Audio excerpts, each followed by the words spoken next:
So we talked about security on Wednesday, and we spoke about HSM. We spoke about, you see here, we spoke about CloudFront. Um, Let me find this here.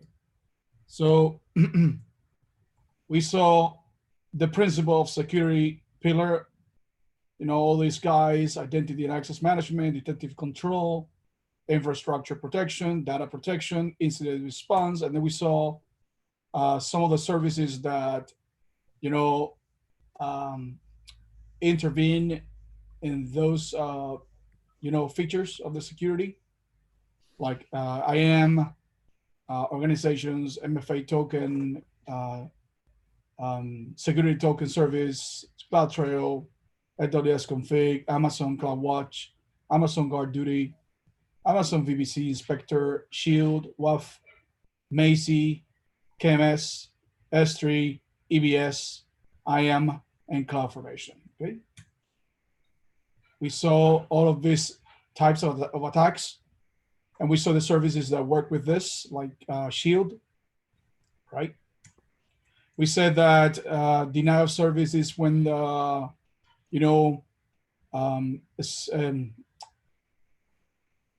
something that looks like a real user, it's sending requests and overwhelms the system, so that the actual users cannot receive the service because the system is overwhelmed. Okay, we saw what is the responsibility of AWS and the customer when it comes to attack protection. Okay, we saw some mitigation examples,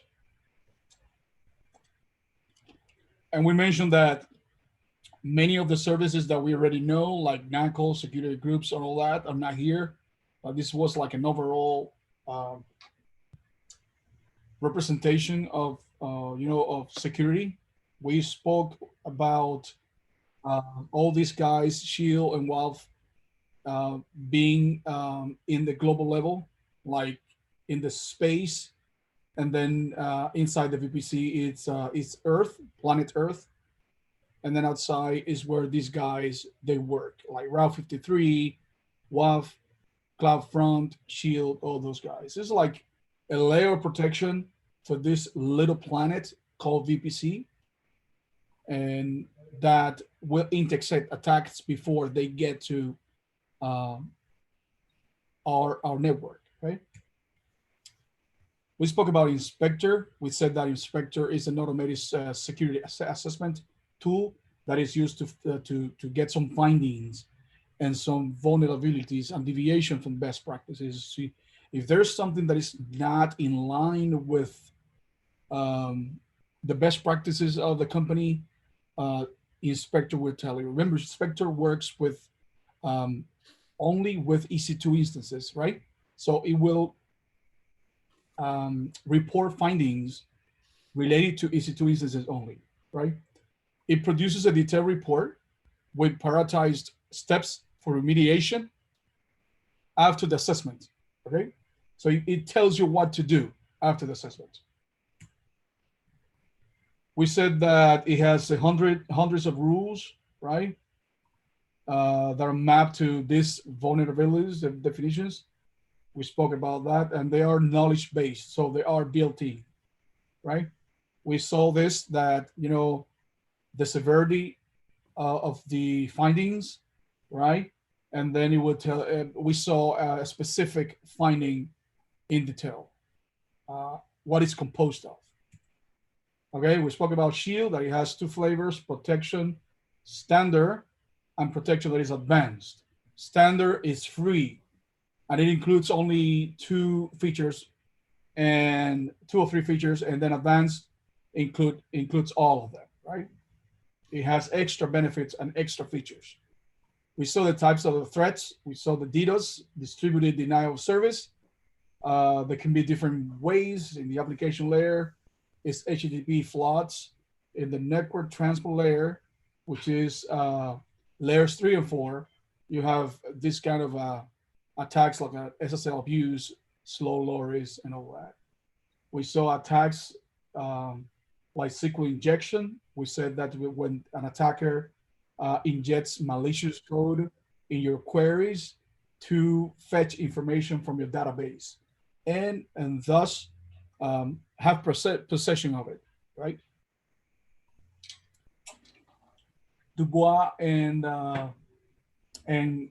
Brian talked about social engineering, what it has to do with a series of questions and some sort of interview that you go through to get information, to pick your brain and get information from you that might be useful to the attackers, right? We saw the benefits of Shield, integrates with other services. It's always on, 24/7, 365, always on. And it has mitigation strategies. It's affordable, right? And it's flexible because it can be customized to your company, design. The standard works on layer 3 and 4. It's free, right? It's automatic detection and mitigation, protection from most common attacks, seeing UDP flaws, reflection attacks, built-in AWS services. So it's already built in there. It's not 100% secure because there's a 4% margin of attack, of security breaches. So, but I think that 96% is great. You still have to take care of the other 4% and be aware of that too. Layer 7, the application layer, right, is a WS-WAF for layer 7, DDoS attacks mitigation.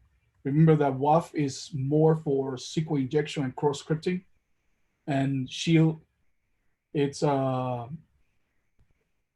DDoS attacks more than anything else, even though WAF is also for DDoS attacks, but the guy for that is Shield. The advanced, we saw this last class, we saw the different characteristics of the advanced Shield, right? This is something that you can go back and check. We saw Amazon Guard Duty. It's an intelligent threat detection in the AWS cloud. Smart, right? It's very smart. Protects AWS accounts and workloads because continuous, comprehensive, customizable. We saw some terminology for Guard Duty, which is very self-explanatory. So it's not, I don't have to go over the meaning of each. It's by just reading. The only one that can be a little confusing for someone that has never seen networking or anything is just the trusted IP address list, is that the list of whitelisted IP addresses, right? The only thing, the data source finding, thread list, and count, that's easy to understand. We saw here how Guard Duty works, that you enable it.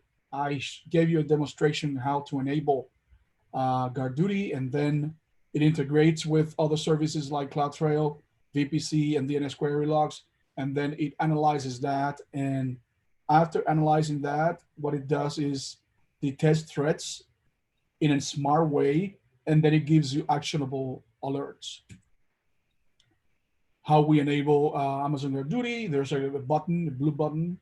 Usually buttons in AWS, they are either orange with white fonts or blue with white fonts, okay?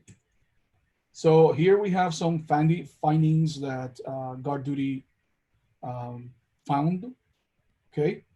And it gives you here detail. This is a generic one, like a general one.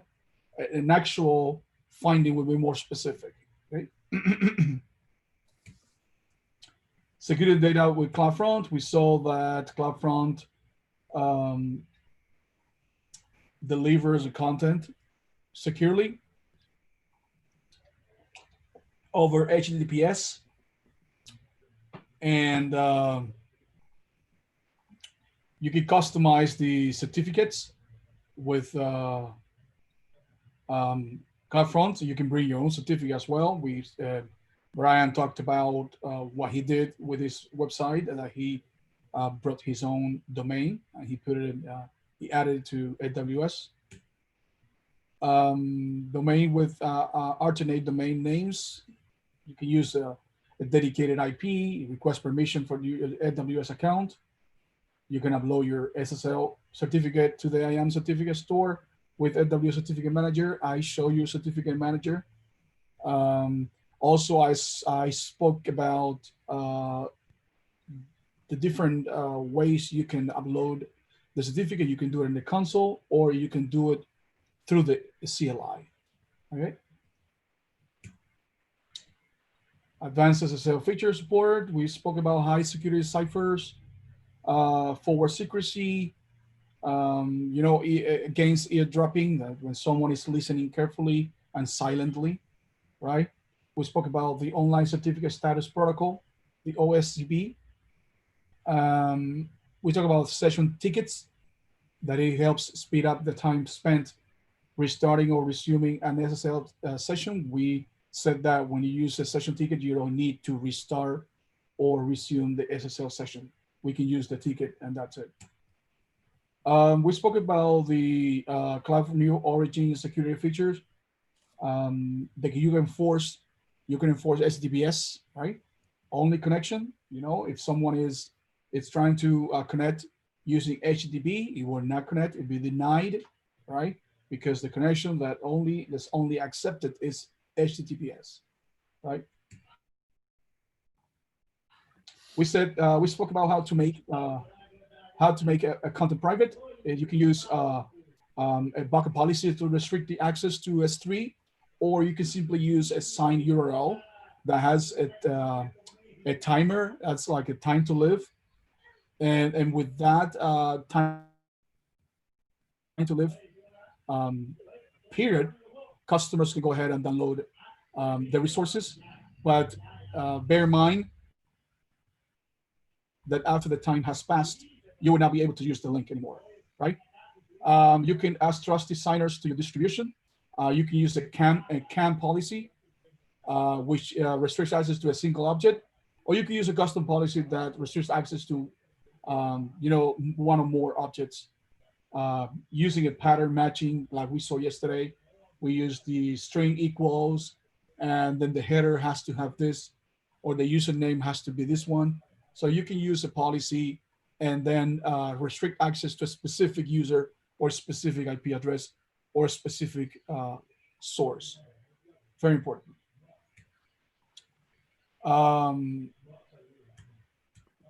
Okay. We spoke about the origin access identity, or also known as OAI. To restrict the access, you can tell, Amazon S3 that the only access that I can have is only coming from this origin access identity. And usually that origin access identity is CloudFront. Okay, so when the user tries to access the content from S3, it will go through CloudFront, because CloudFront has Brian, you there? Yeah. Okay, Brian, are you using the URL that CloudFront provides?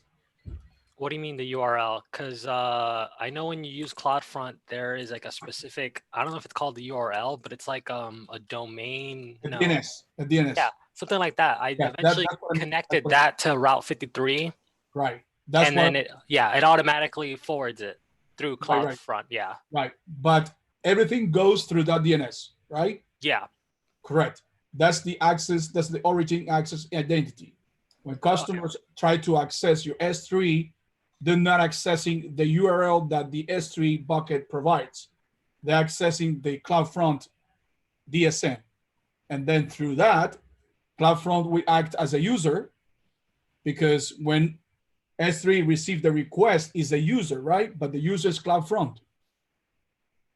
and then the S3 content can be retrieved. Yeah, Right? I realized something after putting my website in CloudFront, which was that my website would not update until like 24 hours. So every day, like CloudFront will get a new, I guess you could say the new cache of my S3 bucket. You can change it in CloudFront to kind of invalidate everything inside of it, so that it would just naturally pick up all the new content in the website and update it. But yeah, that's something that I realized about CloudFront. CloudFront was kind of like the point of where users, like people who look up your website, that's where they actually go. They don't go to your S3 bucket anymore. They go through CloudFront. It's like a single point of entry for S3. Yeah. Okay, good. So that's exactly my point. You know, now if you give someone what's happening with your architecture right now, Brian, is that if you give someone the URL of your bucket, of your object, will I be able to get it? Well, if the bucket is public, yeah. Okay, right. But you can still have the public, the bucket public, and have an origin access identity. And then even though it's public, I will not be able to access it because the only resource that can access your bucket is the one that is the origin access identity. Yeah. Only that. Okay. So that's something that you might like to work on to make your bucket more secure. Because if someone gets a hold of that URL, they have access to your bucket, if it is public, of course. Okay, I'll need to look into that because I know for a fact my bucket is still accessible through the web, and I still use it to test, when I add stuff to my website. But yeah. So your bucket is public. Yeah. Okay. If I get a hold of that URL, if I can access your account against your keys, right? Your access keys, and I have access to your bucket, I can get those files. Okay. Okay then. Through the URL, of course. Through the console, of course, anyone can take anything. Through the console, if I have the keys, I can access all the resources. But through the URL, if I get a hold of that URL of your object, I can download that object easily, very easily. But if there is a bucket policy in place that only accepts resources from this request from this origin access identity, there's no way that anyone can take that file. No way. Okay, I mean, I guess I'll add that to the list of things I gotta look into and update in my settings, because I ended up having to remove logging. Yeah, the only way to get resources from an S3 bucket other than the console is through URLs. It's the only way, or also the CLI, of course, and the SDKs. But I'm talking about the URL, the web browser. That's the way. If there's an origin access identity in place, in this case CloudFront, then anyone can just type the URL or just copy and paste it in a web browser and download your files easily. All right, so we saw that. We saw this CloudFront, this IAM policy with CloudFront. We saw it yesterday, and it has the condition, right? A bool. When you say bool, that's a Boolean in programming. It's a Boolean. It means true or false, right? Boolean is true or false. So if the secure transport is true, so it has SSL, right? It's coming securely, right? Then you can have access to, you will be allowed to have access to whatever CloudFront can get from any resource. Okay.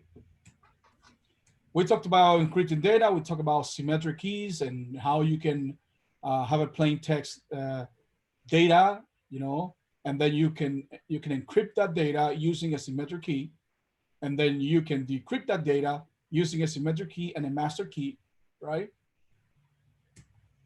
We saw KMS, which is a multi-tenancy encryption tool right? That is managed. It's managed by AWS, right? And it's, I think, my opinion, my personal opinion, I think that is the favorite way that AWS, well, actually, it has to be, because it's multi-tenancy, right? The other one, the one we're gonna see after this one, is single tenancy, right? Only a dedicated customer can use, but this one, it can be used by anybody. I mean, the service, not the keys, right? The keys are unique. Don't forget that.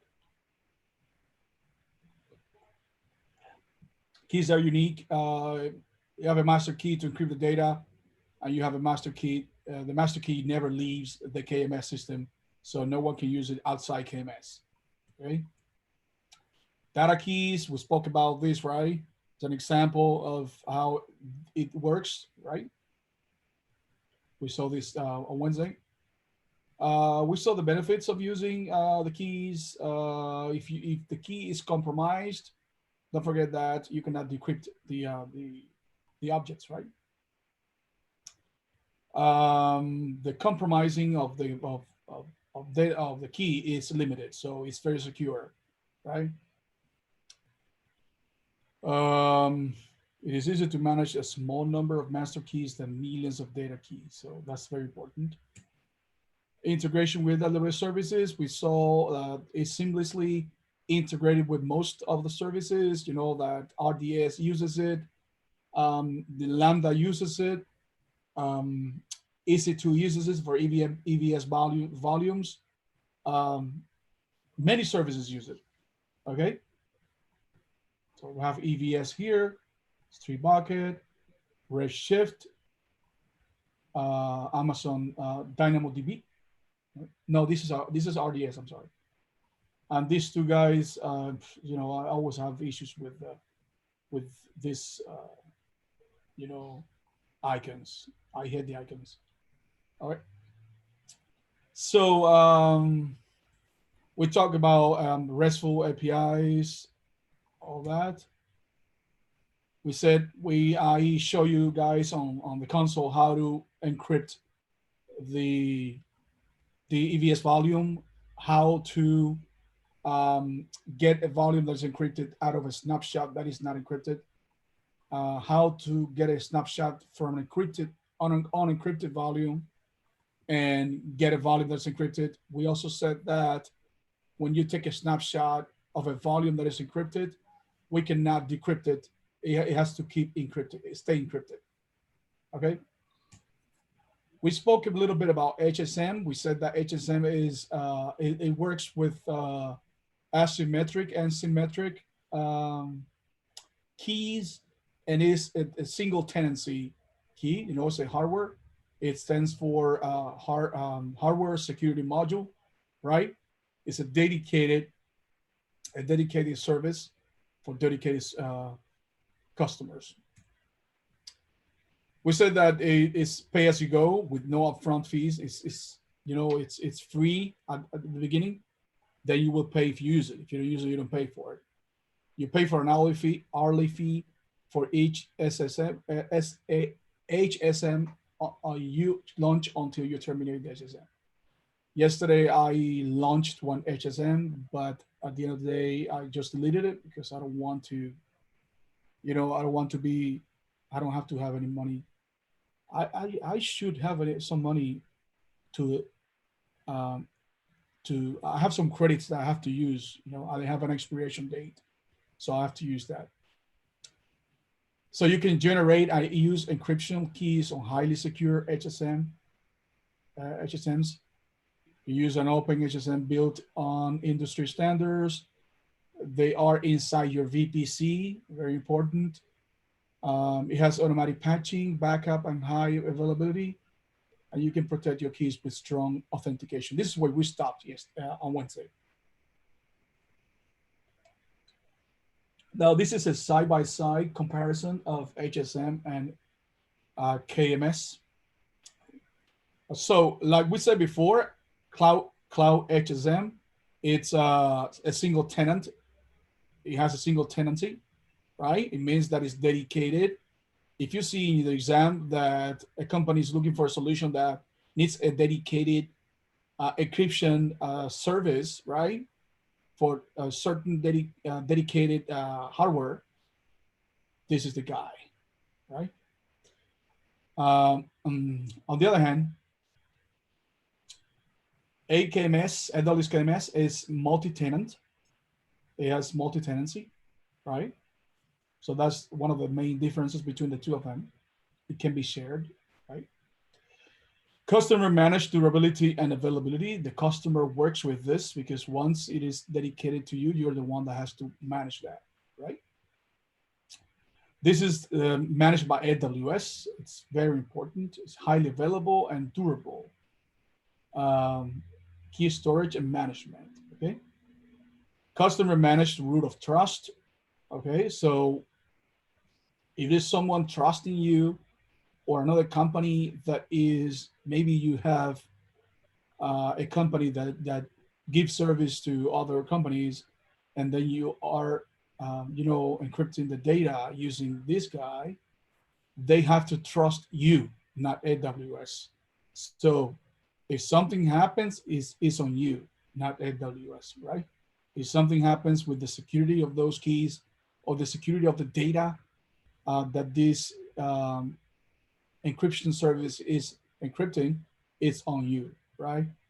Whereas with KMS, it's managed by AWS, right?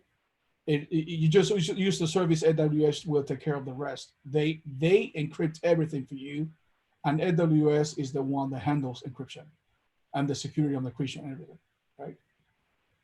This one support third party, third party. This one to support a lot of AWS services, okay? So this one works with both symmetric and asymmetric options. This one only works with symmetric. It means that for this one, the key that encrypts is the same key that decrypts.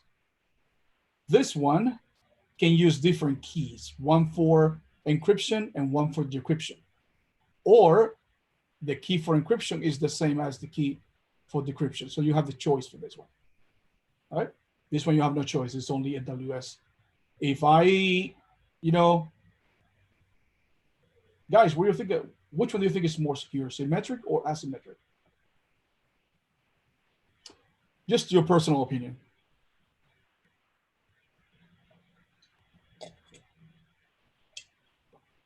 Which is more secure, having only one key for encryption and decryption, or having two keys, one for encryption and one for decryption? Which one do you think is more secure? Having two keys. Having two keys, right? Yeah. Well, that's true, Gabriel. It's more overhead because you have more to work on. That is correct. But, if you get the key for encryption, you get the key for decryption, it's symmetric, right? But for asymmetric, you would need to hack two keys. That's a little more work, right? But for you, it's more overhead. You have to work more than with only one key. Right? Makes sense. Okay, encrypted source and output data at rest in Amazon S3. Okay, so the data stored in Amazon S3 private by default. Remember, when you create a bucket, you have to make it public, right? If I go to, let me see,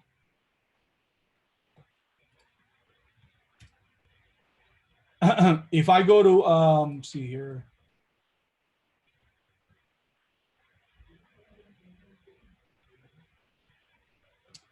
And I have this guy here, let me see, S3,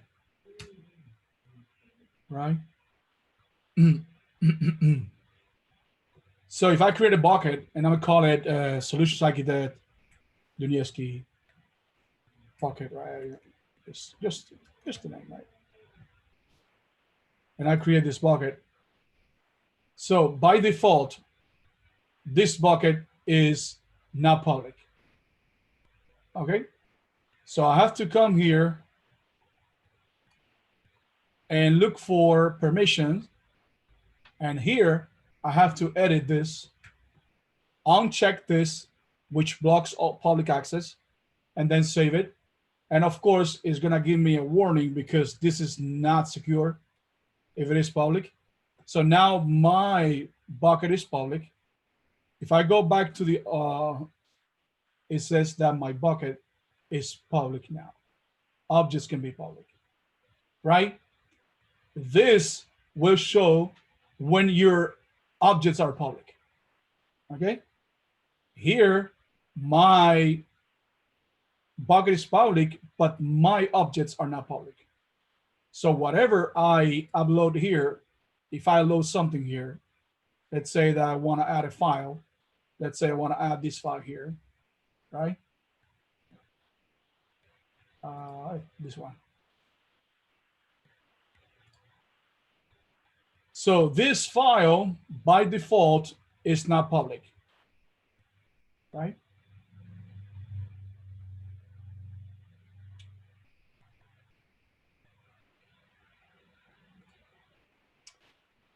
So if I click on it, it gives me access denied, right? So I have to make it public. I can come here and make public, right? And now my object is public, so I can download it. It's right here. You see?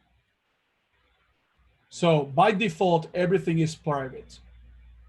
Now, if I go back to the bucket, right?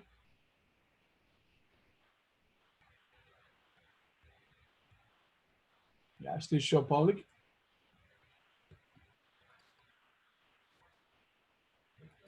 Make public. It's already public. Yeah, it's already public. All right. All right, so it's it says here we temporarily re-enable the previous version of the S3 bucket, S3 console, while we continue to improve the new S3 console experience. Switch to the new console. Let's see what happens here. Okay. So they're changing. Okay, this is the one that we were using before, right? And it gives you here like a warning. You see? Now the one that I was using, it's the old version that I can switch back to. Okay? So they're still improving.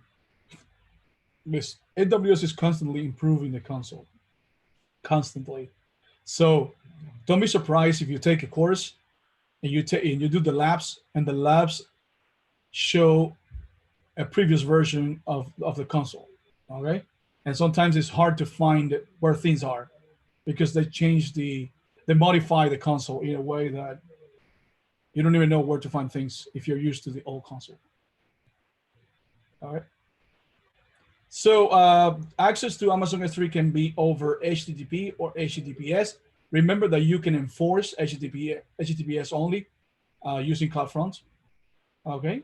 So Amazon S3 logging allows auditing of access to all objects. So I can have this bucket here, right? The one that I just created. I can come here to properties, and then in properties, I can enable server access logging, right? I can enable that. And then I have to choose a bucket where I'm gonna put the logs. Let's say, for example, Mr. Brian, he has this enabled, right? And he has another bucket that is receiving all the access logs. So every time that someone tries to access the website, his website, he just put the URL in the URL bar here, and they access the website. There's gonna be a file that's gonna be logged in this bucket that I choose here, telling you that your resources were accessed.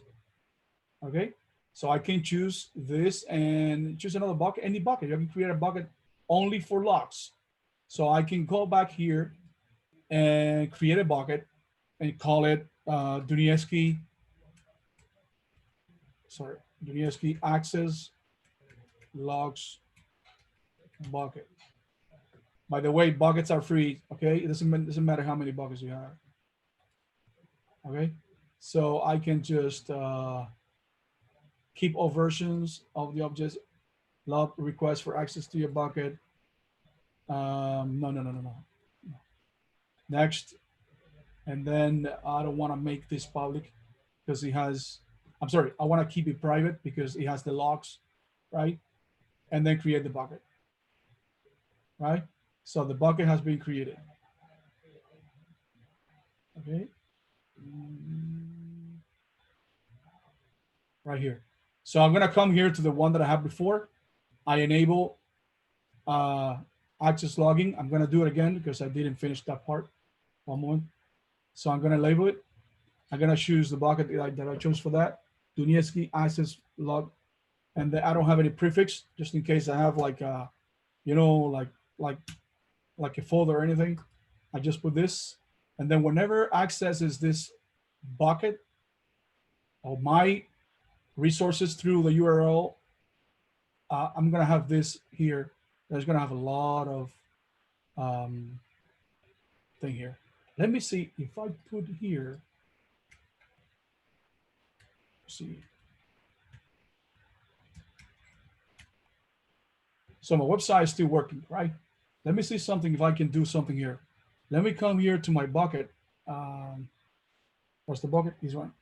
Let me enable access logging. Let me see if this works. Should work. And I will put here Dunetsky access log bucket. So I'm gonna save this, and I'm gonna try to refresh this several times. Let's see what happens. See. Let me go back here to the bucket. There's some delay sometimes. It may take a while. Did it take a while for you, Brian? I've seen this in the past. It takes a while to get all those logs. It's gonna like some sort of a eventual consistency. Yeah.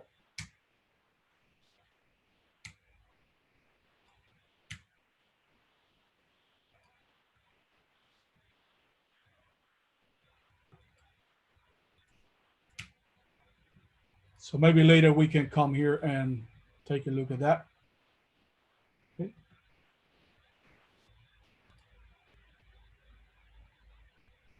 Okay, maybe later. Maybe later. I show you guys. Let's see what happens later. Okay. So let's continue.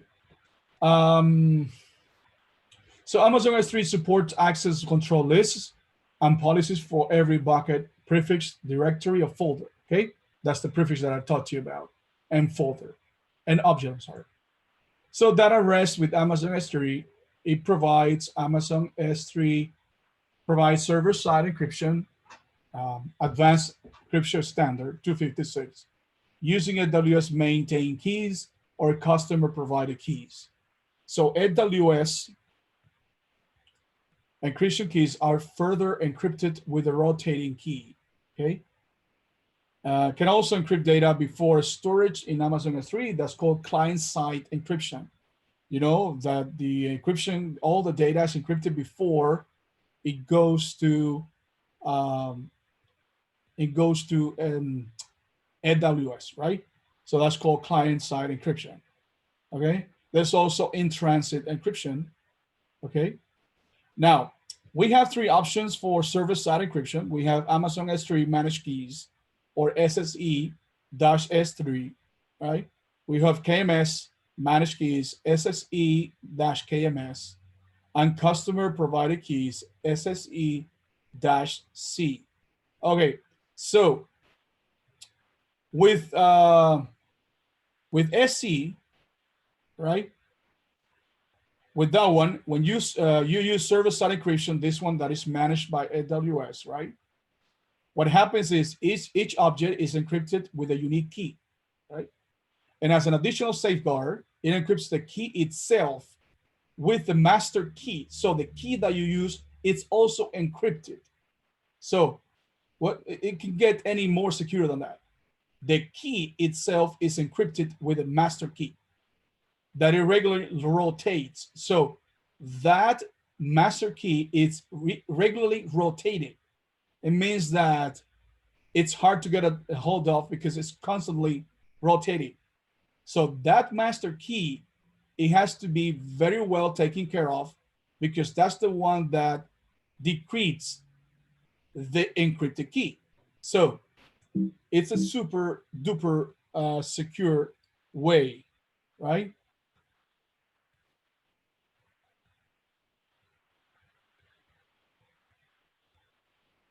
Not yet. All right. So Amazon S3 server-side encryption uses one of the strongest block ciphers available, 206-bit, right? Bit advanced encryption, right?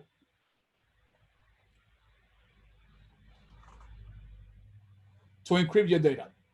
Okay, that's Amazon S3 managed key. So it uses a key to encrypt the data, and it uses a master key to encrypt the key, right? Now, the other one, which is the managed KMS managed keys, right?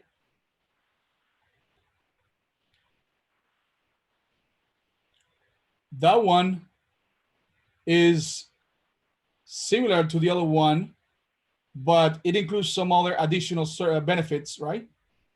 And it also includes some additional charges for using the service. So it's very similar to this one, but it has other benefits and other charges, right? Now the third one is when you want to manage the encryption keys.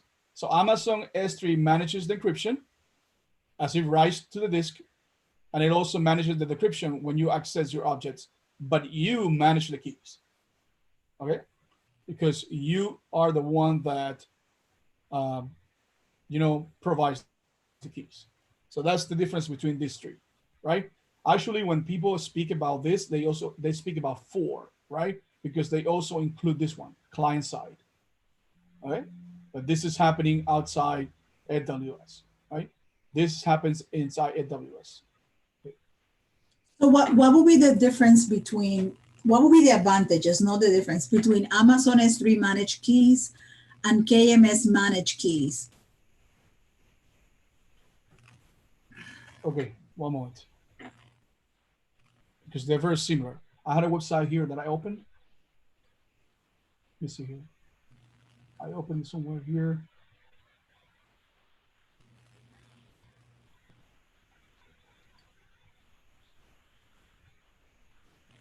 One moment.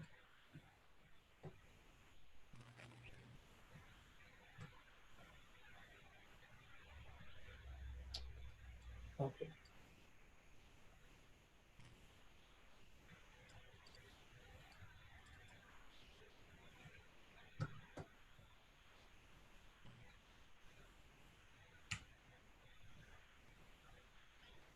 So we have this, I can paste this in.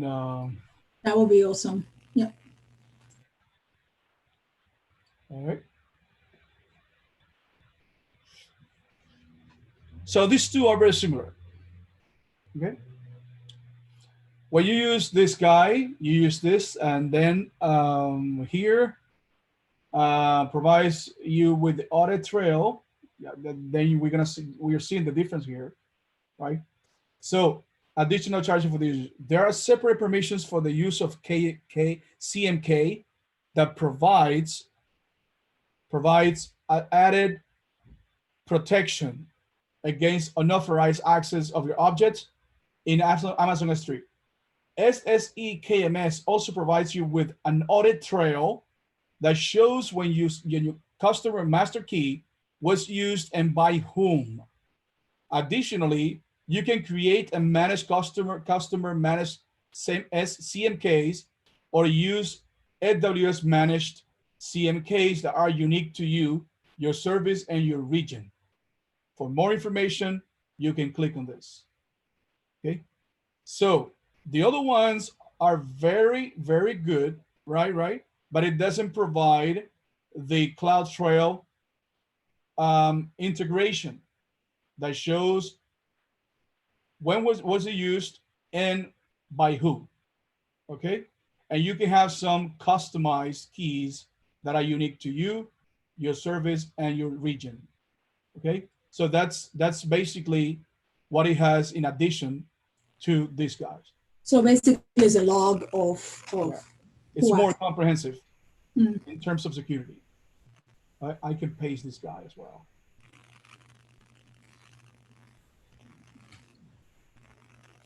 And I can paste this guy as well. Well, the first one has a rotated master key, and KMS does not have a rotated master key.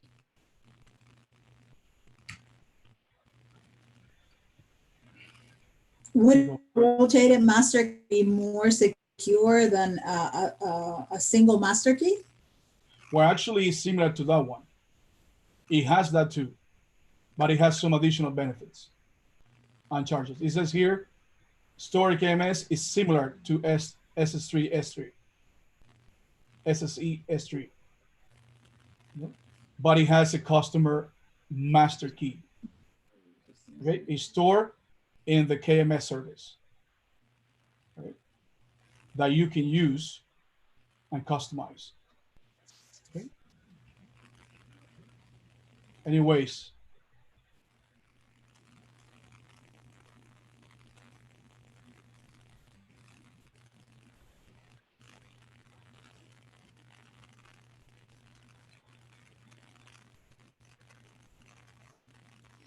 Oh, you know what? It says you can create with KMS, the SSE KMS, you can create and manage customer manage CMK. So you can have your own customer master keys, Yes. or you can have AWS customer master keys. you see here, for example, you can create, rotate, and disable customer managed keys. And you Yeah. have that feature too, right? Right? But they give you, in this case, they give you more control, right? They give you more control because it has a customer master key, right? You don't have your own key, right? It's not like the third one, which is, let me see, this one, service side with customer key, provided key. Here you provide a key, right? And this one, they give you more control, right? They give So you they more- do create it, but you manage it. You can have AWS manage it, or you manage it yourself. So basically, these two, AWS manages keys, and this one is you. No, look at the here. Yeah, I'm gonna paste this it. one, this one, these two, AWS has its own part in the encryption and the keys. In this case, what AWS does is only taking care of the encryption. The keys is only from the customer.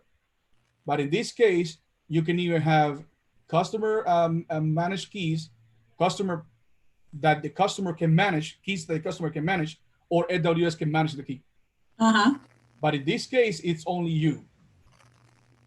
It says here, you manage the key, AWS manage the encryption. Okay, you manage the encryption keys, and AWS manage the encryption. The files that are encrypted.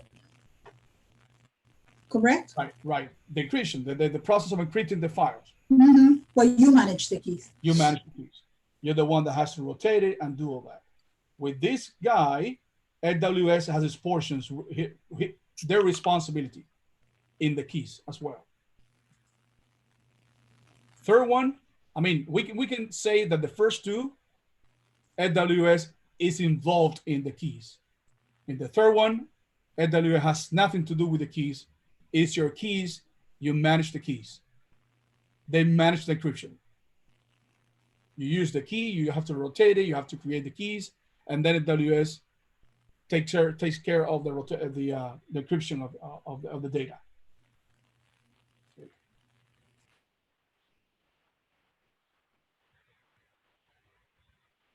So if you click on the links that for each one, you're gonna have more information, it's more specific, right? Creating your own customer managed keys gives you more flexibility. That's what I said before. It gives you more control, it gives you more flexibility and control over the customer master key. For example, you can create, rotate, and disable customer managed keys. You can also define access control and audit the customer managed CMKs that you use to protect your data. For more information about customer managed and managed same case. So this is a service that AWS has, right? This is KMS, right? And with KMS, you have the flexibility of creating your own keys with this guy. The third one, it's all about you. You're the one that manage the keys and everything, except encryption. It's a little confusing sometimes, but you know, it's that's the types of encryptions, server-side encryptions that AWS has. These three. Okay.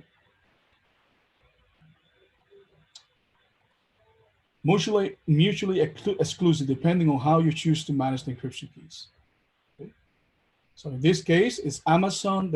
Amazon manages the keys, and Amazon manages the encryption. Right? That's SSE S3. In this one, you can manage the encryption, or Amazon can manage the keys, or Amazon can manage the keys. Right? And you can rotate it, you can create it, you can delete them, you can do whatever you want here, right? So you have some sort of responsibility here. It's like shared responsibility here, right? You can either have your own customer master keys, or you can let AWS do it for you, right? But in this case, the only choice that you have is you come with your keys, and AWS will take care of the encryption. Right? This one is not 100% secure because you are managing the keys, right? But some people, they want to have the full control of the keys, so they choose this one. They don't want to manage the encryption, but they want to manage the keys, right? This one has benefits that this one doesn't have, right? With both, you can rotate the keys, right? But this one has some CloudTrail integration, right? Which gives you more information as to who and when someone accessed, or someone used the keys. And you can have some keys that are unique to you, customizable keys, unique to you, to your service, or to your region. Okay? Of course, the more features, the more expensive it's going to be, right?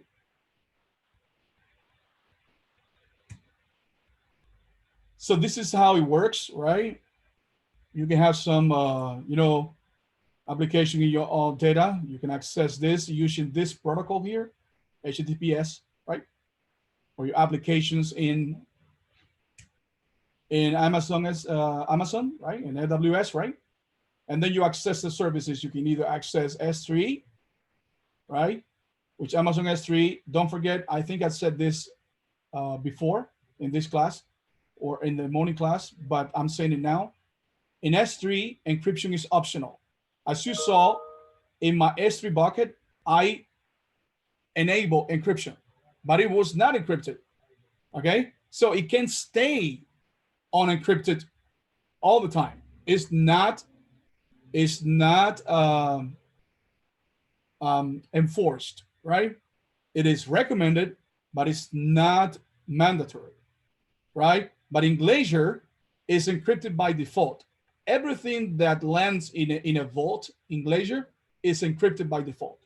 Why? Because that data is very important. The data, it can be used for governance and compliance and auditing in the future. So that data has to be safeguarded.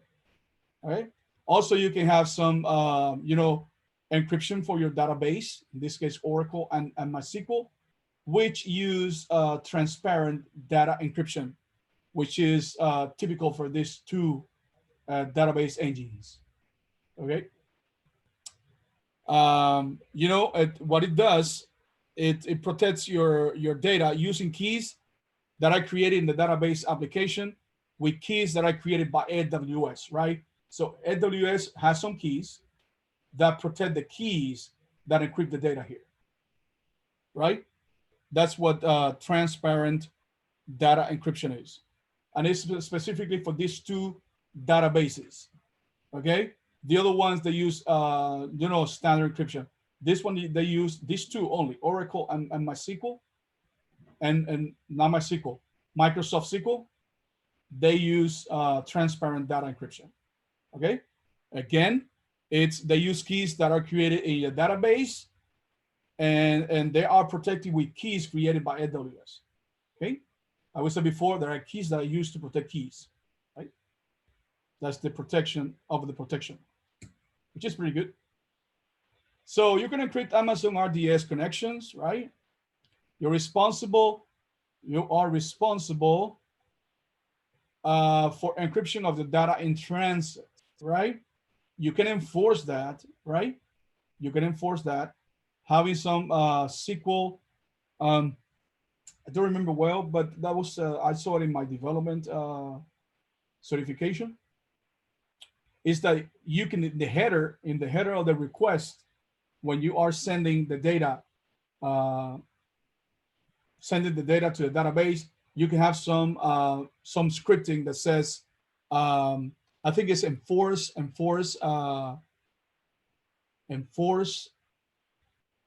There's some text that has to come in the request that enforces encryption when it comes to a database. Let me see here, RDS encryption in transit.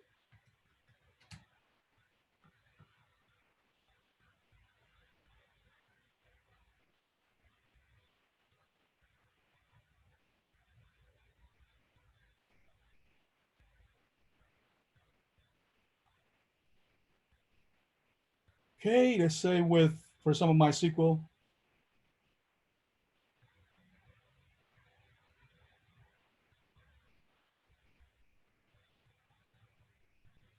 There you go. So you can have this, right?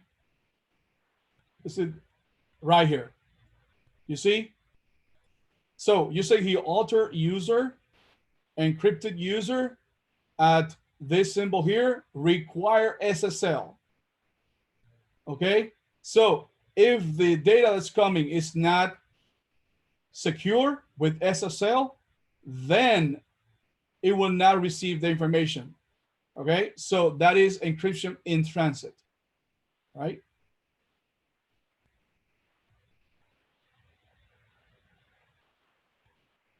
So there's some statements that you can add, and then that will, in your database, of course, when you create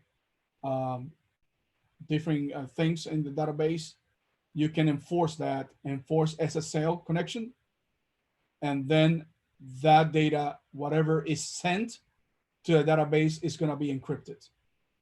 Okay. So that's called encryption in transit encryption. Okay. Let me see with MariaDB. So MariaDB is very similar, right? Or for example, for MariaDB 10.1, it was grant usage on dot encrypted user require SSL. Now in Maria did that 10.2, it says a little bit different, a little easier to understand, a little more compacted. You see here, SSL mode require, right? This is for people that work with databases, but it's good that you know it, guys, that you can enforce encryption in transit using this statement here when the information is sent to a database. Okay, so let's see Oracle.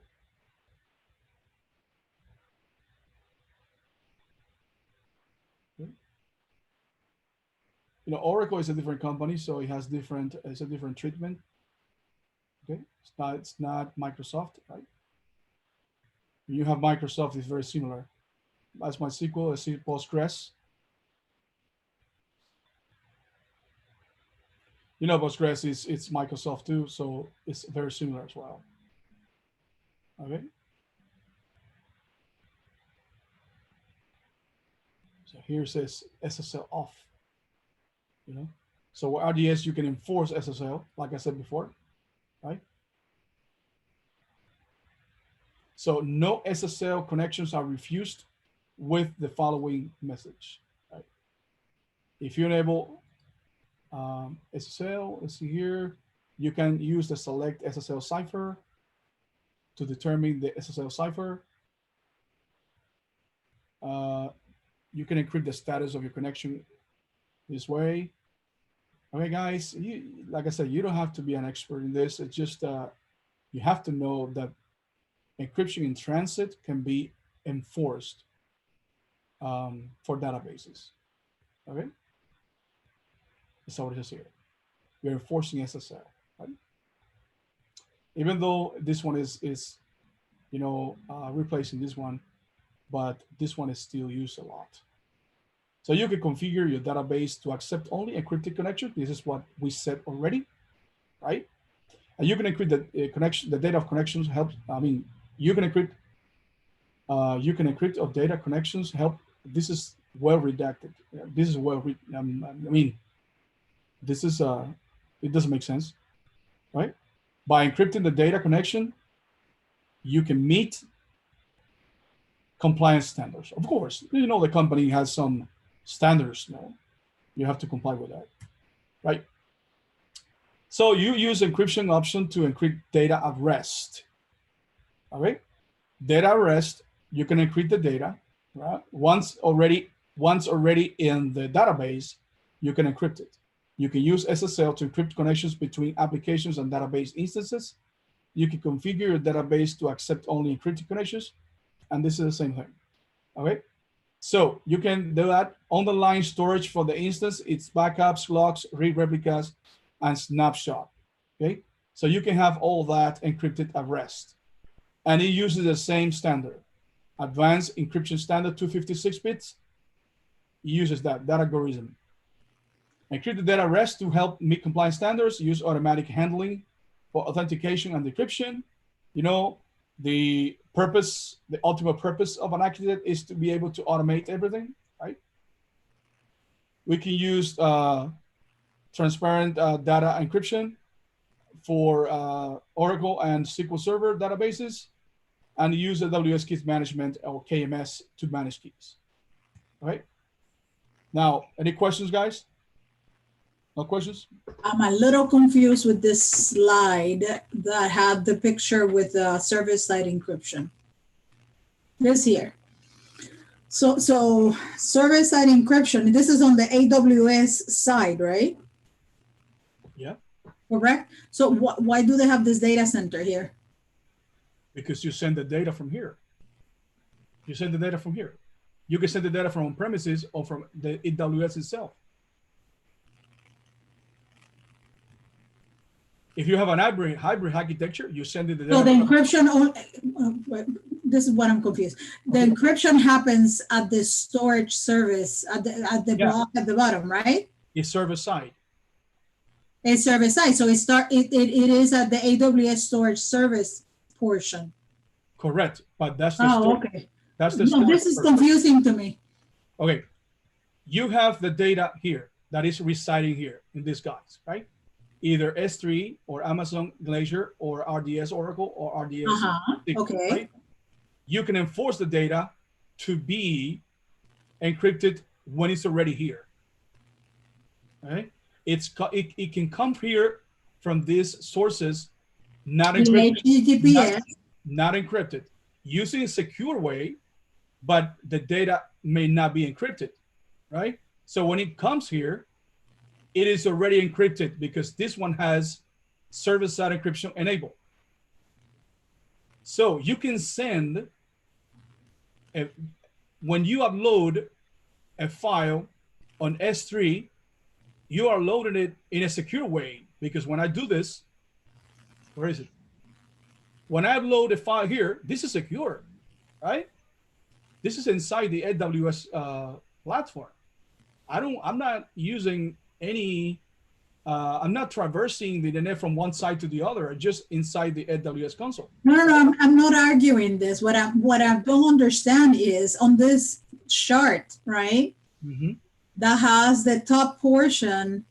This is just sources on the top, right? Correct. Okay, so this is not saying that this data that it's in this data center or the data that it's in the EC2 instance are or are not encrypted. What they're saying is these sources that are coming into the storage services can be encrypted using different methods. Is that correct? Right, right. Okay. So they don't necessarily have to be encrypted when it comes from the outside, right? That's what it's confused. That's what it's confusing on this. They should have put just a cloud and say source or something.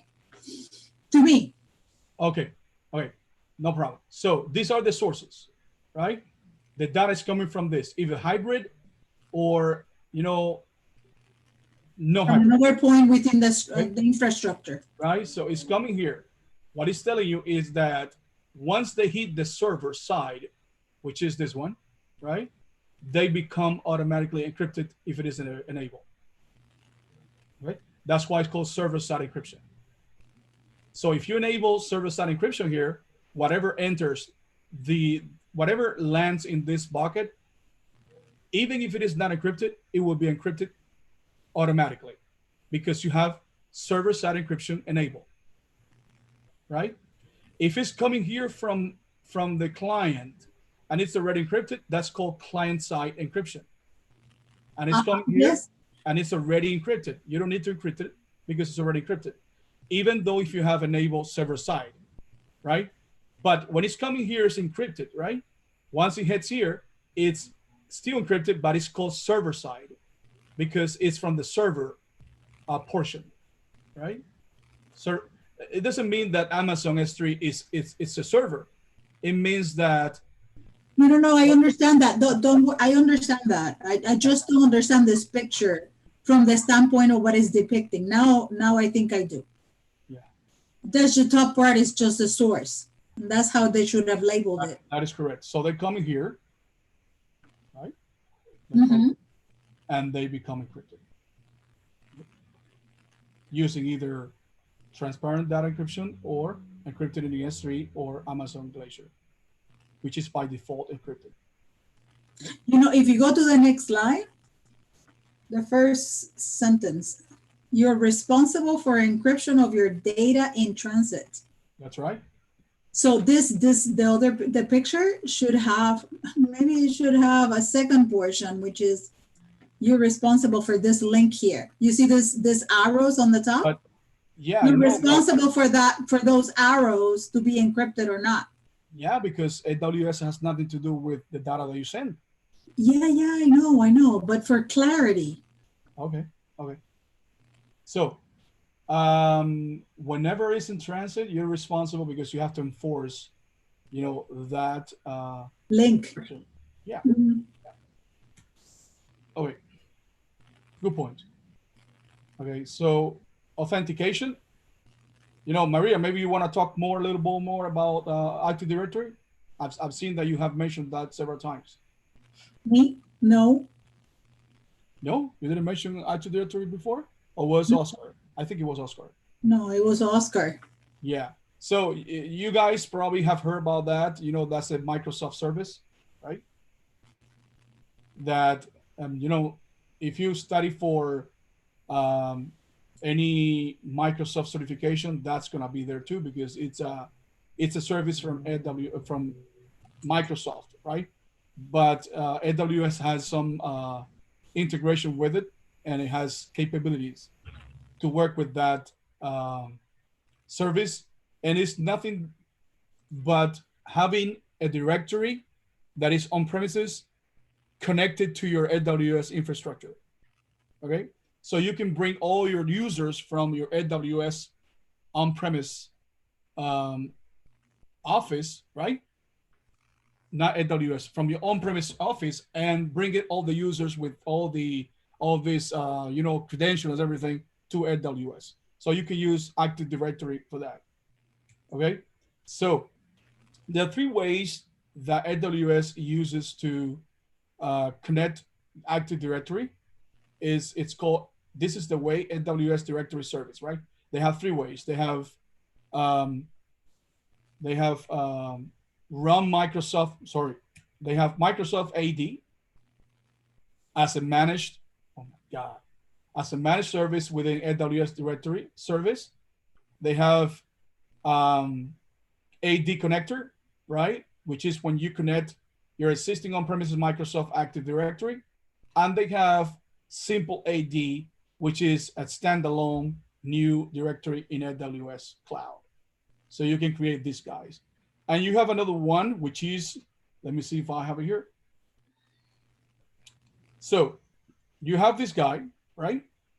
So you can come here to AWS and just click a type directory service, right? So you can come here and you can set up a directory. Now, you have this guy, which is with AWS Managed Microsoft AD, Active Directory. You can easily enable your Active Directory aware workloads and AWS resources to use manage actual Microsoft Active Directory in the AWS cloud. Workload examples include Amazon EC2, Amazon RDS for SQL Server, custom.NET applications, and AWS Enterprise IT applications such as workspaces. In other words, you can use Active Directory in AWS. This is one of the things that sometimes I got confused and still confused, how two competitors can work together. That's something that it blows my mind away because, it's, competitors basically deep down, they hate each other because they're competing. They're competing for the same customers, right? But still they work together, which is amazing to me. I don't know about you guys, but I find this startling that two companies that compete for resources can work together and they have integration with each other.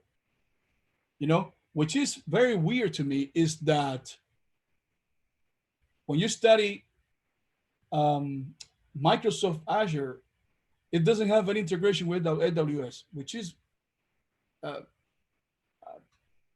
I understand why, because AWS is it's a cloud provider, right?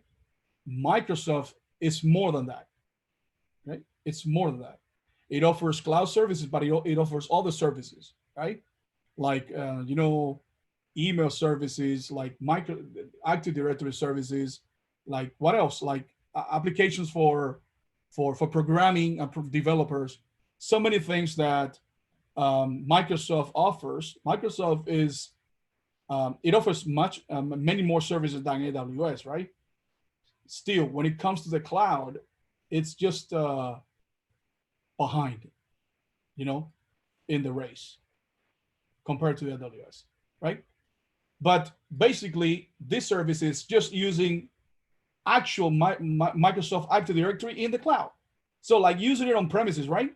You can use it on premises. You have Active Directory on premises, but this integration, this flavor of directory service allows you to use the service from Microsoft in AWS, which is pretty good, right? So they also have Simple AD, which is a standalone managed directory that is powered by Linux Samba Active Directory compatible server. Okay, we click on this, we can know more about this guy.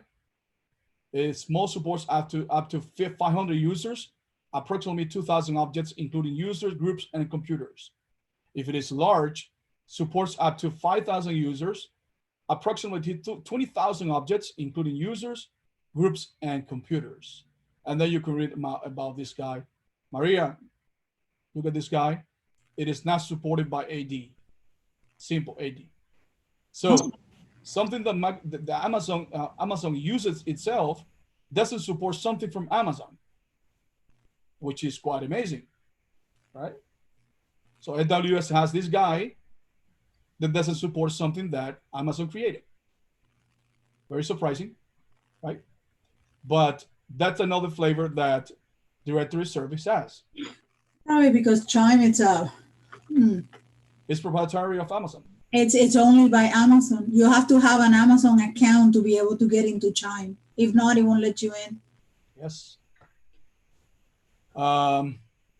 AD connector, that's the other one, is AD connector is a proxy for redirecting directory requests to your existing Microsoft Active Directory without caching any information in the cloud. AD connector comes in two sizes, small and large. A small AD connector is designed for smaller organizations of up to 500 users, and a large up to 5,000, very similar to this one in terms of the amount, similar to this one. But this one, what it does is, basically for hybrid architectures, that you can have your directory in on-premises and connected to your AWS. Okay?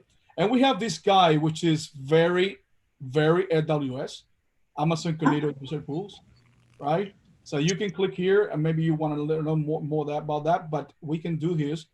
Click next, right? And then when you come here, you can create a pool, right, of users, right, for Cognito, right? I can call it my Cognito user pool, right? I can choose this guy here, and then I can create this. I can enable MFA for all my users. I can have this email verification for all of them. The minimum password length is 8, right? Password policy, uppercase letters, lowercase. You can edit this the way you want. You can deselect or select whatever you want.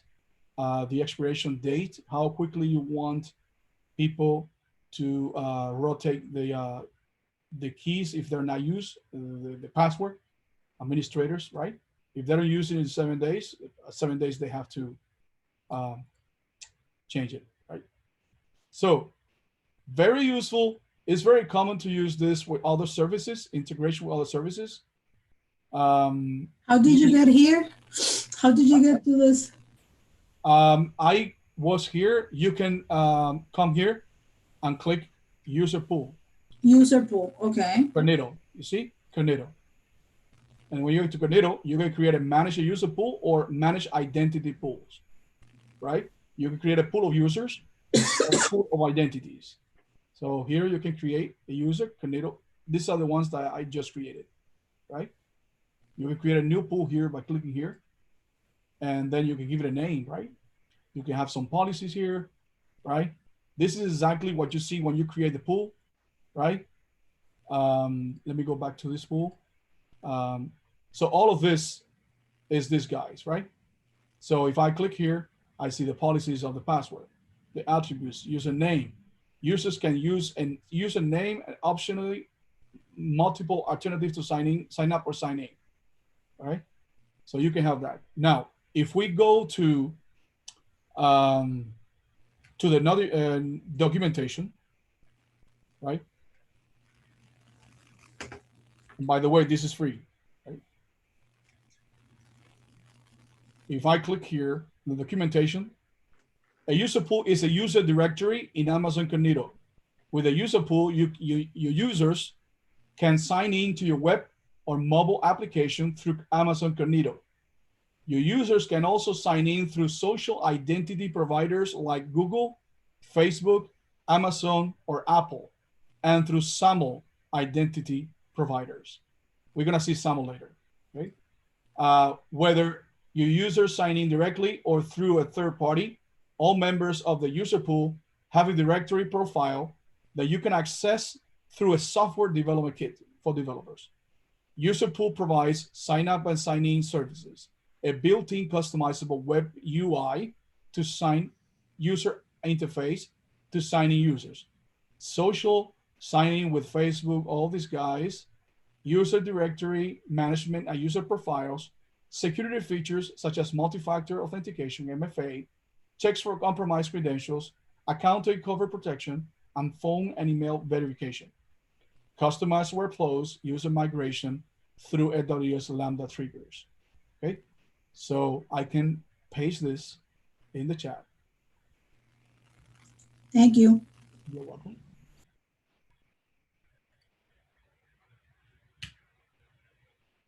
Yes, Gabriel, it does. It encrypts everything inside the database. Okay, so were we? So we were talking about this guy here, Cornita Pool. You can see here, it has the same thing. You can enable multi-factor authentication, all that. More of this, can use a pool. Very, very common to use user pools, right? Because when you try to access your resources and signing through a mobile application or something like that, it's gonna use whatever credentials you have in the user pool. Okay. So we have this guy. This is the options. We spoke about this before. Microsoft IDs is powered by Server 2012 R2, created as a high available pair of domain controllers connected to your VPC. AD connector connect to your on-premises. That's the one that you use for hybrid architectures via VPN connection.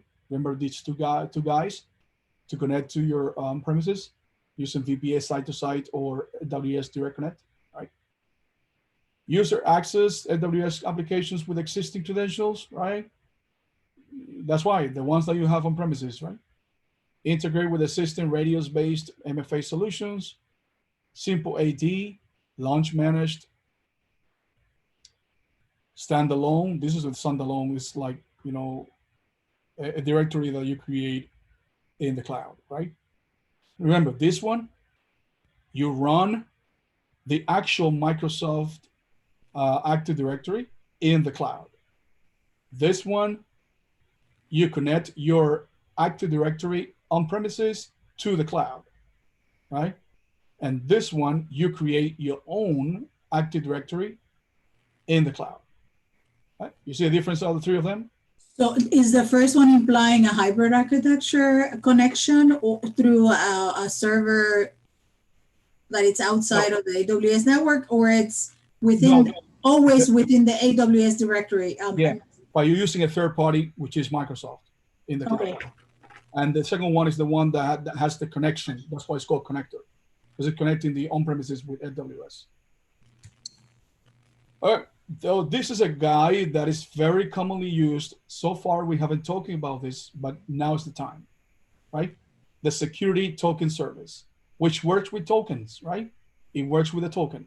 It's a lightweight web service that enables you to request temporary, limited, privileged credentials for IAM users and for users that you authenticate, federated users. So what is federated users? People that are outside your AWS user pool. Remember that you create IAM users in AWS, guys? Okay, those are the IAM users, but they're all the users that are coming from outside, either using an identity provider like Google, Facebook, all that, and then you're gonna use this guy for that. Okay, that's very commonly used. It allows trusted entity to assume a role by calling the assume role APIs of STS. Okay, guys, when you apply a role to a group, right, or to a user, the user behind the scene is calling this API, but you don't know. You don't see it. Okay, you know it because now we are seeing it, right? But whenever a role is given to something, then that something will assume the role, right? Will assume the role calling this API. This API is like, it's calling an endpoint. It's calling another thing. So when there's interactions with services, that's called an API call. Okay, that's what they call it. Okay, API call. Now, either a service or a person, it's just an entity, right?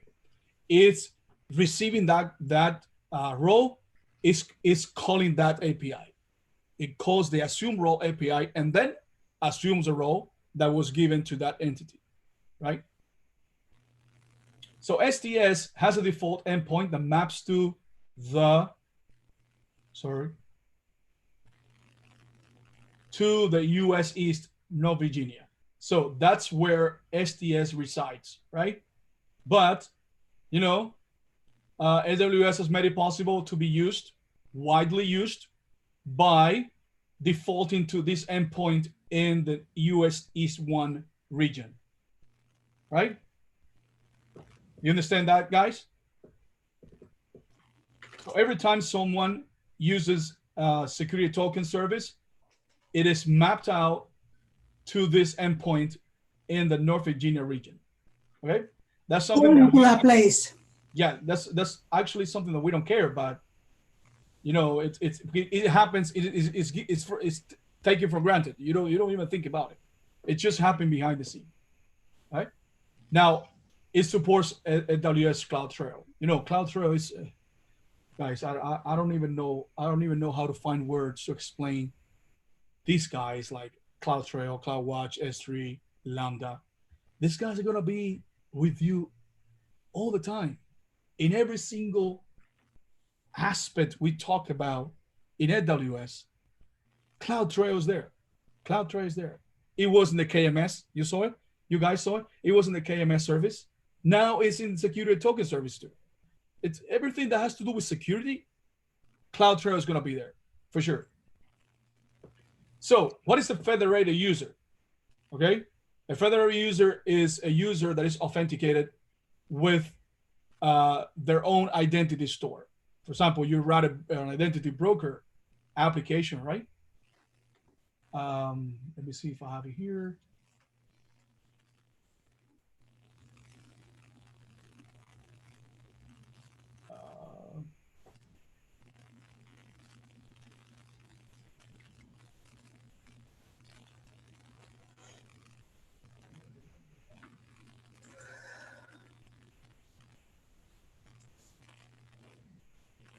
So basically, a broker, what is a broker? What is a broker? Someone in the middle. Yeah, like a go-between, like someone in the middle. You know, a broker is an application that allows access to your resources from the external world. Okay, so actually, what you're doing is providing access to externally authenticated users, someone coming from the outside world, right? So the users authenticate to your identity broker, right? Your identity broker provisions temporary credentials via AWS STS, right? And then you can have single sign-on services, right?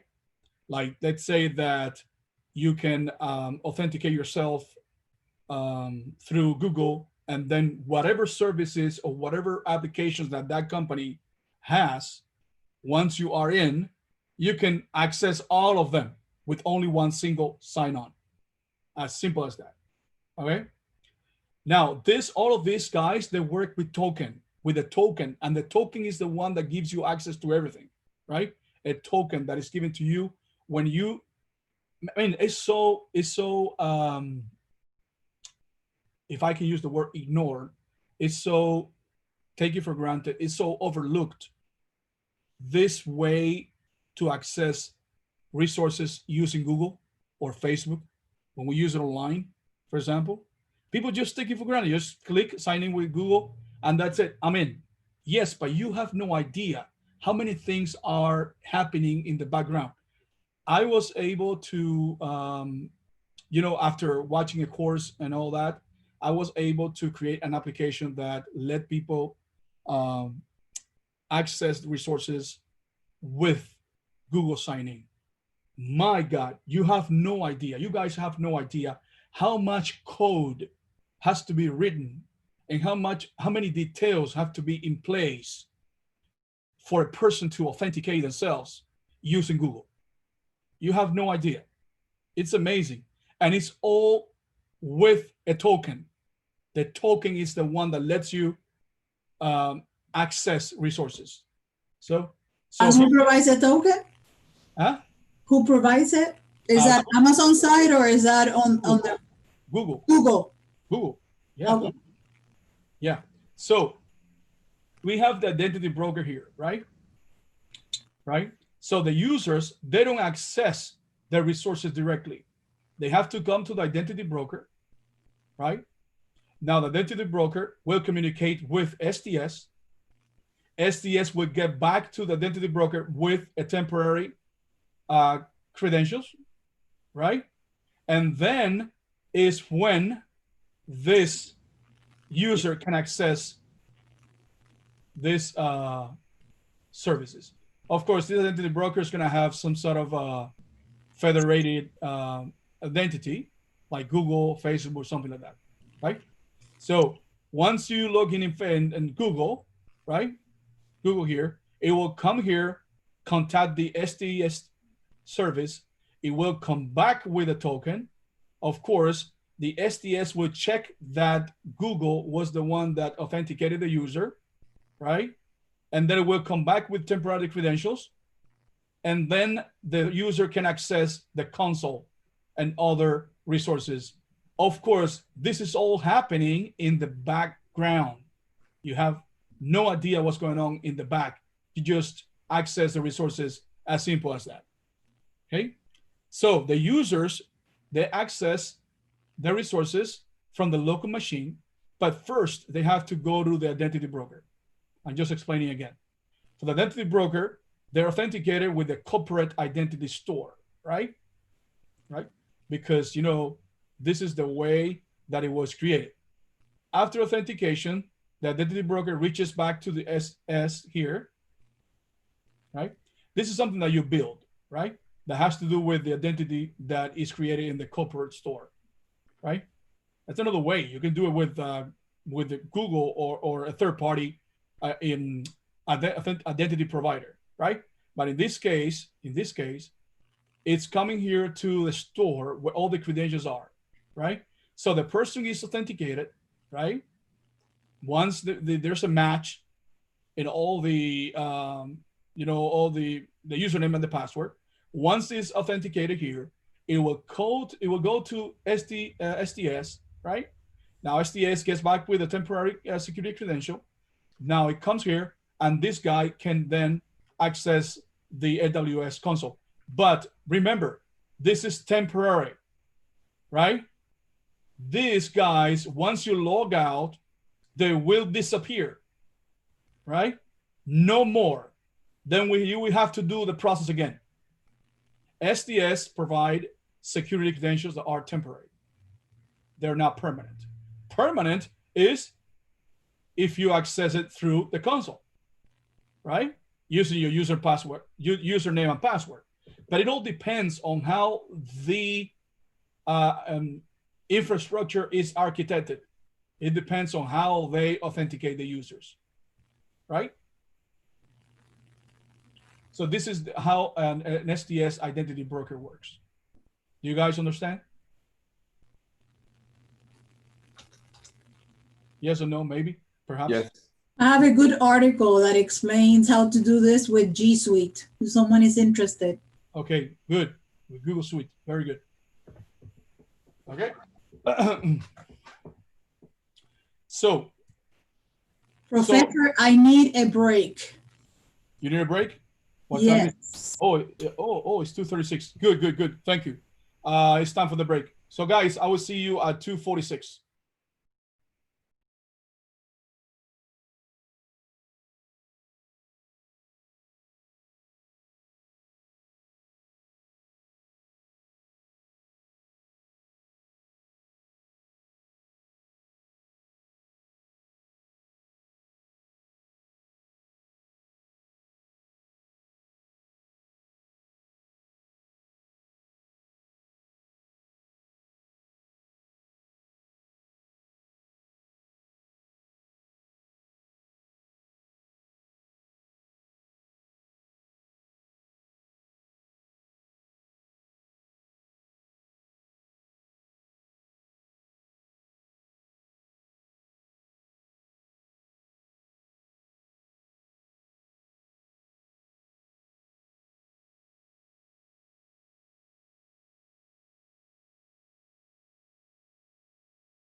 Hey guys, we're back.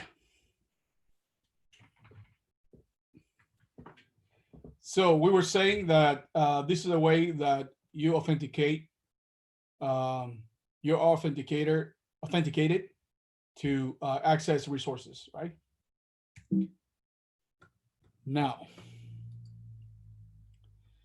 so SSO or single sign-on federation using SAML. Okay, so SAML is security assertion markup language. Okay, it's an open standard that is used by many identity providers. You can use this feature to implement federation more quickly because it enables federated SSO. With this SSO, users can sign in to the AWS Management Console or make programmatic calls to AWS APIs. Okay, so what are the benefits? You know that you don't need any code. You can use the identity management software to manage access to AWS resources. All right. So what happens is the identity federations uses existing identity management software to manage access to AWS resources. There are many use cases that illustrate how identity federation makes user administration easier. For instance, if a user leaves your company, you can simply delete the user's corporate identity, which then also revokes access to AWS. End users also benefit because they only need to remember one username and password. You can use SAML to make configuring federation with AWS straightforward because system administrators can set it up using identity provider software instead of writing code. So instead of having to write so much code like I did for my full stack application, you can just make this connection with identity provider, and that's it. Simple as that. You don't need any code. I just placed the article for Google Suite with SAML. Okay, good. So now, what happens here is that I was going to say something.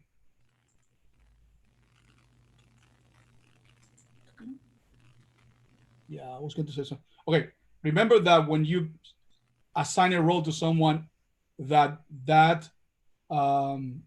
identity will call the assume role API. Remember, with this federation, what happens with this federation authentication with SAML? What happens is it calls the API assume role with SAML. Okay, the other one is assume role only. This one is assume role with SAML. Okay, so we have it here. All right. No, this one.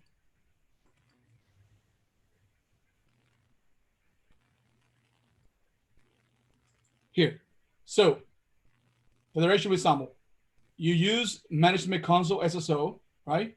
So the identity provider initiated web SSO via SAML using the HTTP post binding web SSO profile.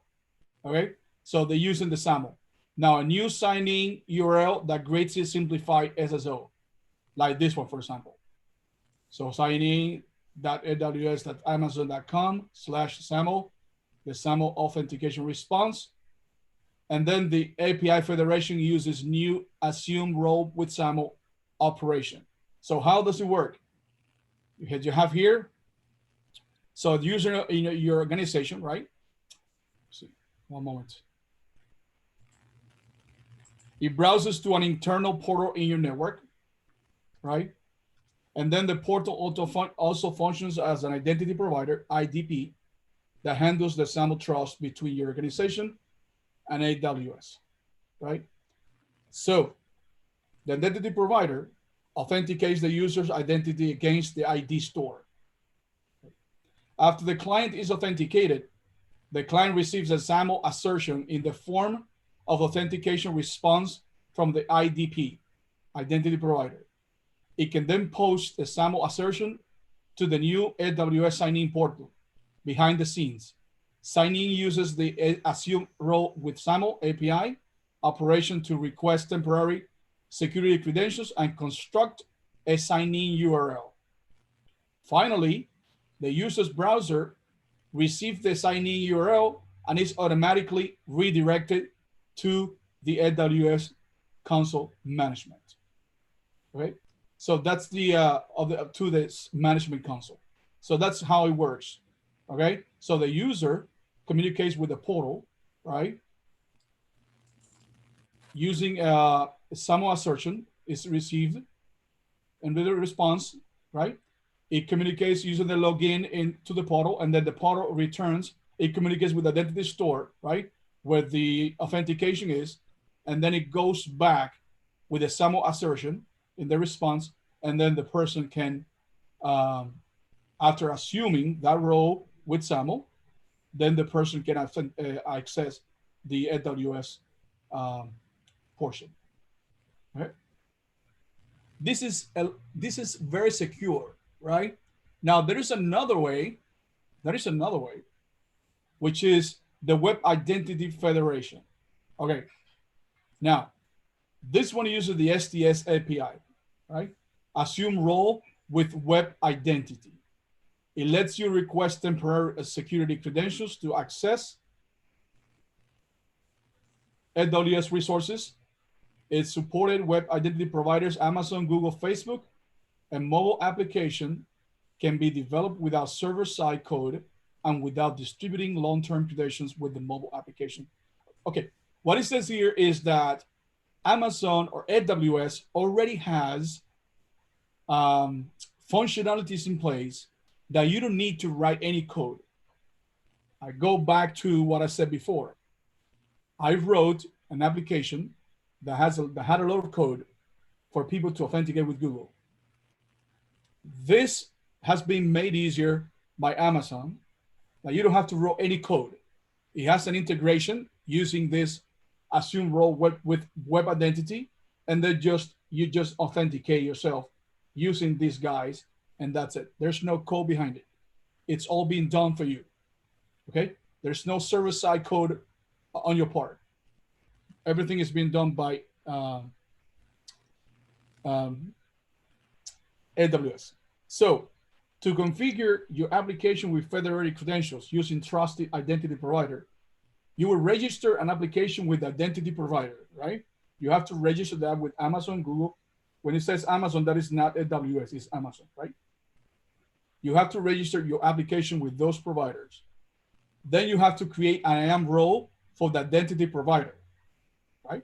Remember that users are authenticating themselves through the identity provider. So you have to create a role for that provider, right? You have to set out the permissions for the role, okay? And you have to use the identity provider's SDK to get an access to a token after that. After that has been done, after logging in, right? And you're gonna use the SDK for JavaScript to get temporary credentials to your application, okay? But don't forget that this is mostly for developers, right? The developer are the guys that, create all this. Let me see if I can copy a link for you guys. Let me see if it works. So here you have more information about federation, right? I'm gonna copy this.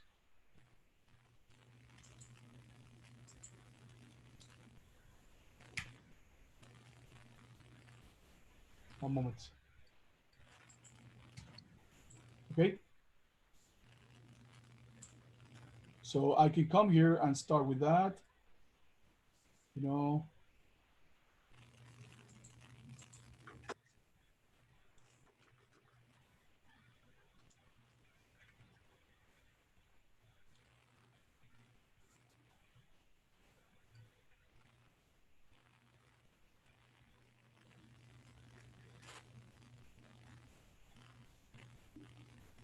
Of course, it has to be done with committal. And then you can use manage identity pool. Right?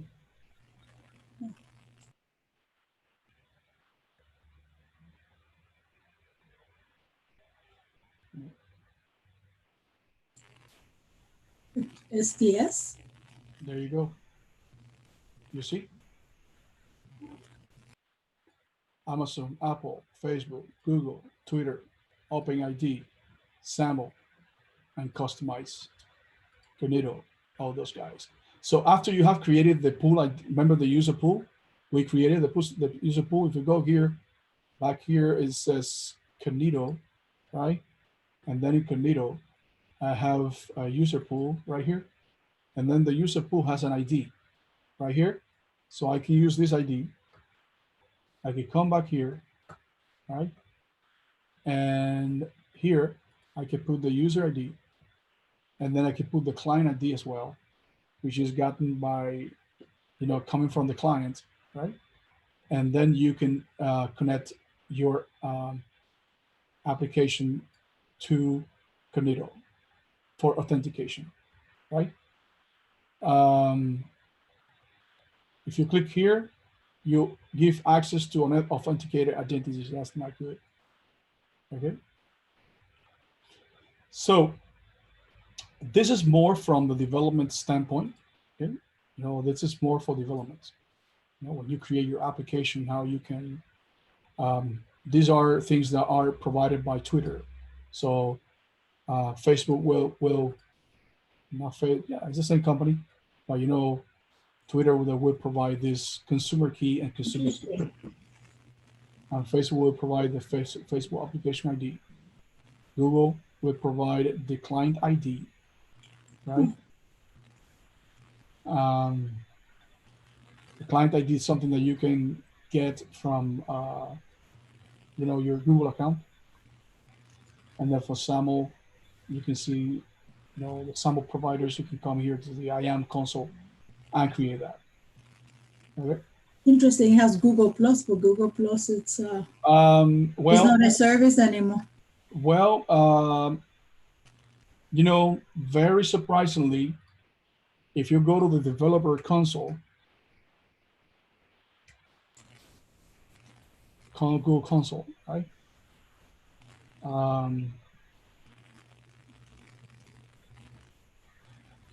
Right. This is for, you will have to use this guy if you guys want to, code and enable signing in with Google, right? If you want to enable the APIs, surprisingly, if you put Google Plus? It doesn't show.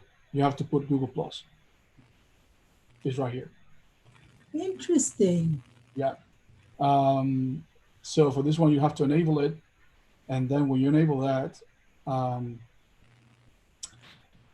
it will give you your credentials. Yeah, it will give you, let's wait. You can create credentials here.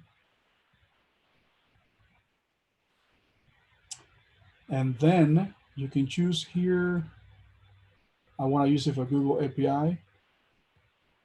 And then, well, actually, I will have to create another project because I already have a new this one. So I want to call this one. It has the same name, the name that it has there.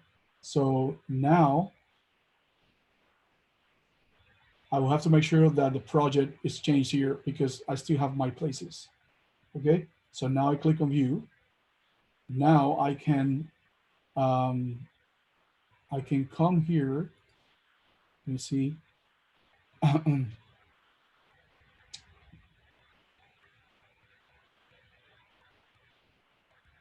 Okay, I'll come back to here and I will, let me see if I can hear API overview.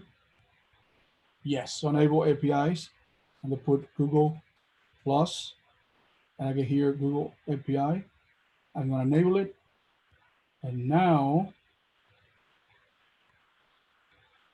I'm gonna create credentials, right? And then Google API. So it gives me a key right here, a key that I can use, right? But first I have to consent this. I have to create my consent. That's gonna be external, okay? And then for now, everything is going to stay the same. Just give it a name, app, and then save. Okay.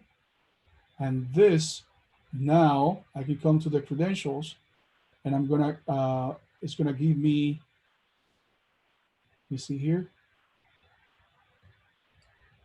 I have only the API key, but I need something else. I need create credentials for Authenticator. Okay, so now I'm gonna have type of this is gonna be web application, web client, and then here I will have to have some URI for origin and then for redirect. So I can create this, and then it's gonna give me a client ID and a client secret. So this client ID is the one that I should use here. Okay. So this is the one that's going to be used when I authenticate with Google. Okay. So, you know, kind of, you know, tedious, but that's Google work. That's how Google works. With this OAuth is the way that you can authenticate users using Google, when you write code. Okay. It's a lot of work. Okay. But it's good. Okay. So this is how the Web Identity Federation works. So we have here Amazon. This is the IDP, right? The identity provider, right? So you sign in, you try to sign in from your mobile device, right? So you come here, boom. Sorry. Okay. So it goes to Amazon to authenticate the user ID. After that, the user authenticator, it receives authentication from the Web Identity Federation to return a token. Now with that token, the user can log in into the AWS services they can access. By default, the credentials can be used for 1 hour. So that's the default, right? So this authorization, temporary authorization, is only for 1 hour. Okay? But you can set it up for 24 hours. Okay? So if the roles access policy uses variables that reference to the application ID and the user ID, the temporary security credentials are scoped to that end user, while preventing or her from accessing objects owned by the other users. So like I said, token is something unique that belongs to that particular user. Okay. So that's how it works. All right. Now, AWS recommends SAML more than this because SAML is more secure than this, right? Why SAML? Because SAML works with a portal that goes to a store, right? So Google is good, but remember, sometimes Google, the browser saves the password, right? Have you noticed that? That sometimes the browser saves the credentials in the history, right? So that might be a problem at a, you know, in a specific situation. So this one is highly recommended by AWS for your application SAML more than Web Identity. Okay, it's more secure this way. Right? Okay, so security. Go Green has purchased a small company that was running a hybrid cloud architecture. As their cloud expert, you were asked to review their design and determine how to improve the application in accordance with the well-architected framework. Review the sample diagram and ask questions to identify where improvements can be made to the security of the system. Recommend security enhancements in accordance with the well-architected security pillar. Guys, I won't say a word. Okay? You are supposed to find the security flaws of this particular diagram. Okay? So, you guys have the floor.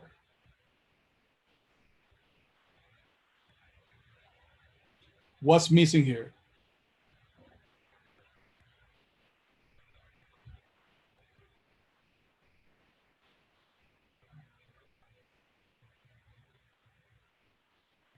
I will put the databases in a private subnet. So what do the guys think about that? The Authenticator, the private network. I don't know. Should get to a consensus.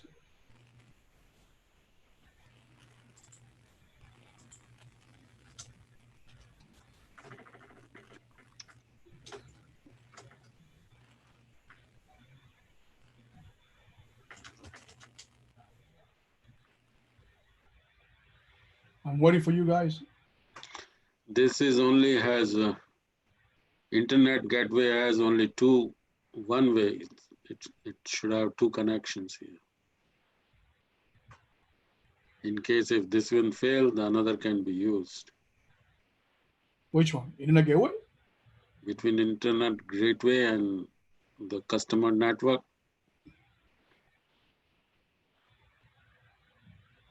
Do you guys agree? This is weak. Okay, so Gabriel said that private VPC first thing I noticed CloudTrail to track.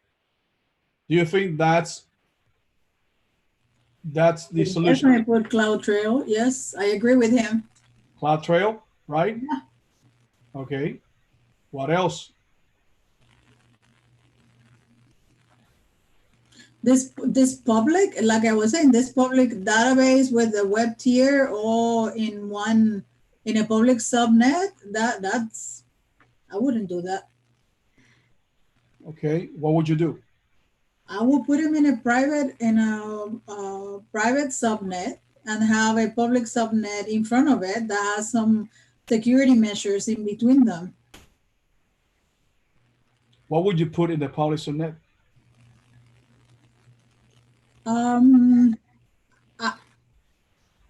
I will not put the RDS master, that's for sure. The web tier,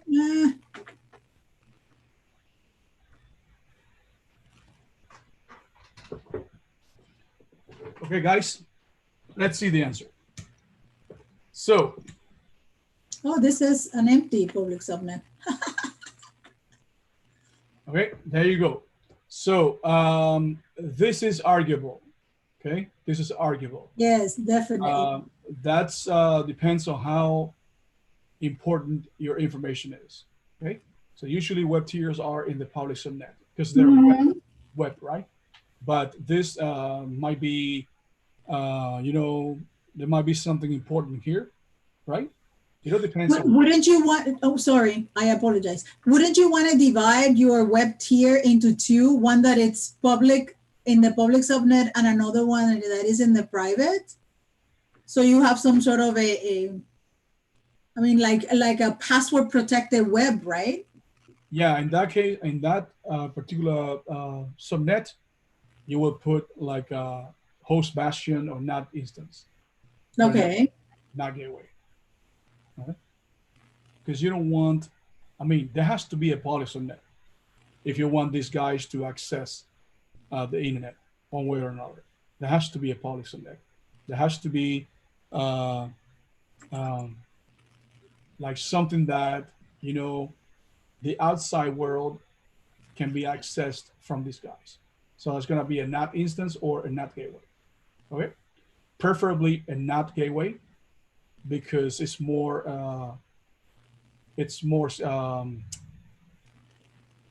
scalable and it's more resilient than the NAT instance.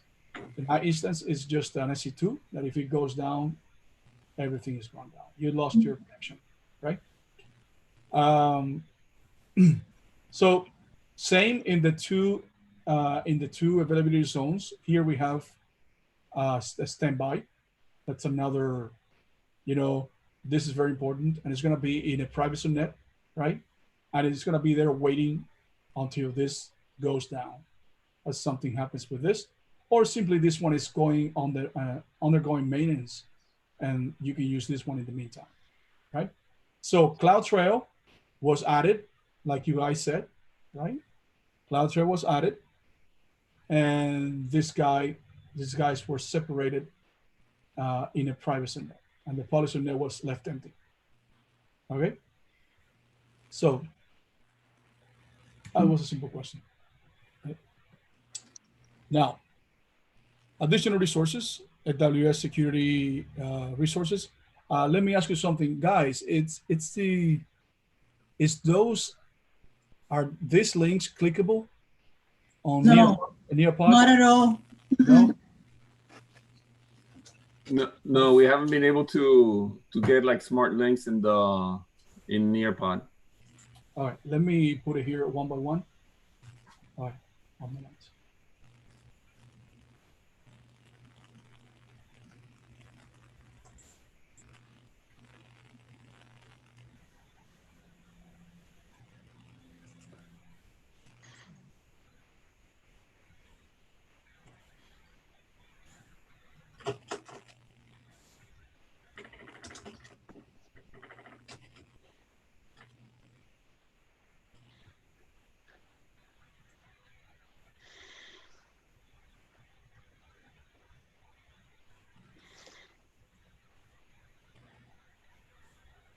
White papers, I think you have it already, right? Maybe the list. Can you put it in here? Yeah. Just to have it all in one place. Yeah, why not?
There you go.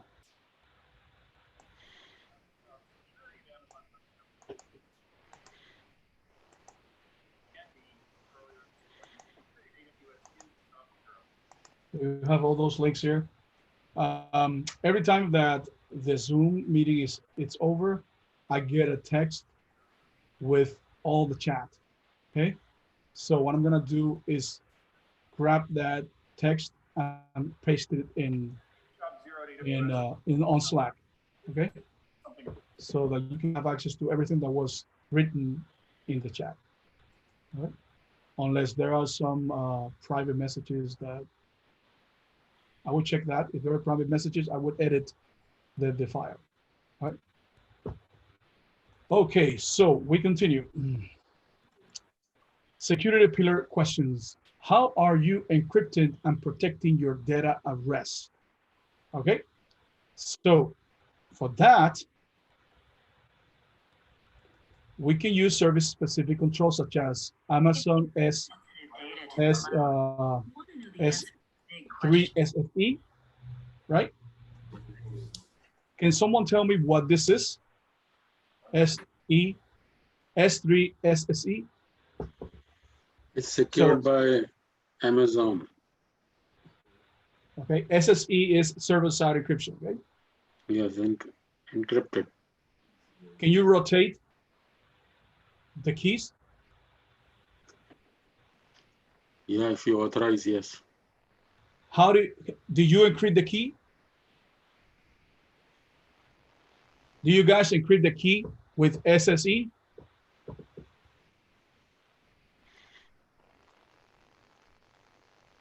No? Yes? Yes. And what do you use to encrypt the key? Is Amazon that 256? There's Apple's. But what kind of key do you use to encrypt the key?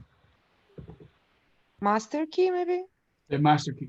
Yeah, master Good. key. So with this type of encryption for Amazon S3, you use a master key to encrypt the key. And then you can rotate the keys, okay? You can encrypt the EBS volumes. How do you encrypt the EBS volumes? After taking a snapshot, What are the ways to encrypt an EBS volume? You create a volume and then you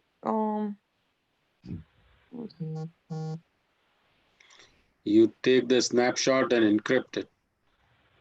Guys, when I ask a question and no, and just one or two students answer, I feel like, you know, like a sensation of cold inside, like I'm alone here. Or maybe you don't know, guys. Oh, yeah, that's possible too, you know. But at least I need to see some reaction so I know that I'm not alone here. So when you create a EC2 instance, you can enable encryption, right? Remember when you create an EC2 instance? Yep, Here, one of the choices. again.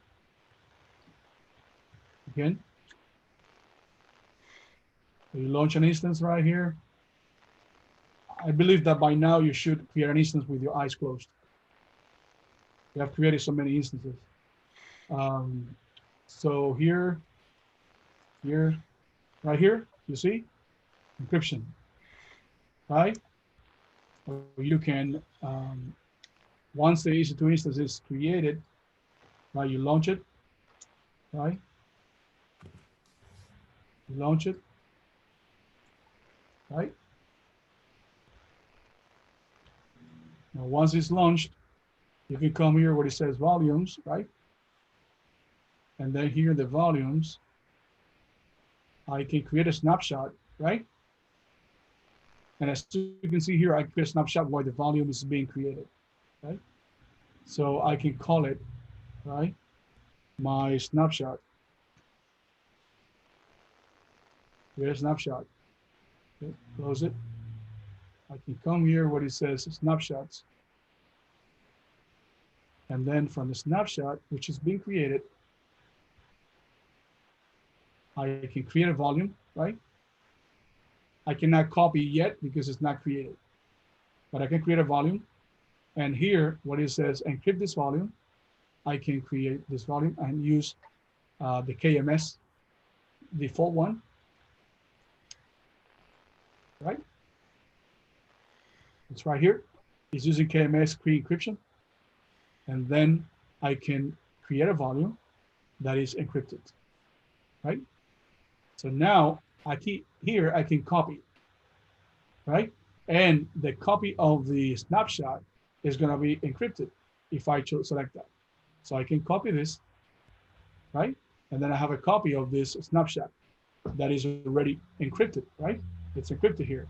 So with that encrypted copy of the snapshot, I can create a volume that is already encrypted. So I don't have to select encryption here. It's already encrypted because the snapshot is encrypted, right? Now, if I go to the volume section, right, and I click here volume, the volume that I created, right, it's encrypted. It's right here. Okay.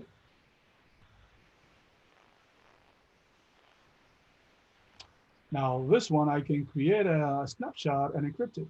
And guys, I'm going to delete these two, right? Because they're not being used.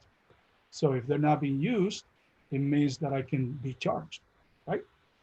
Now I'm gonna go to the snapshot and delete this one too.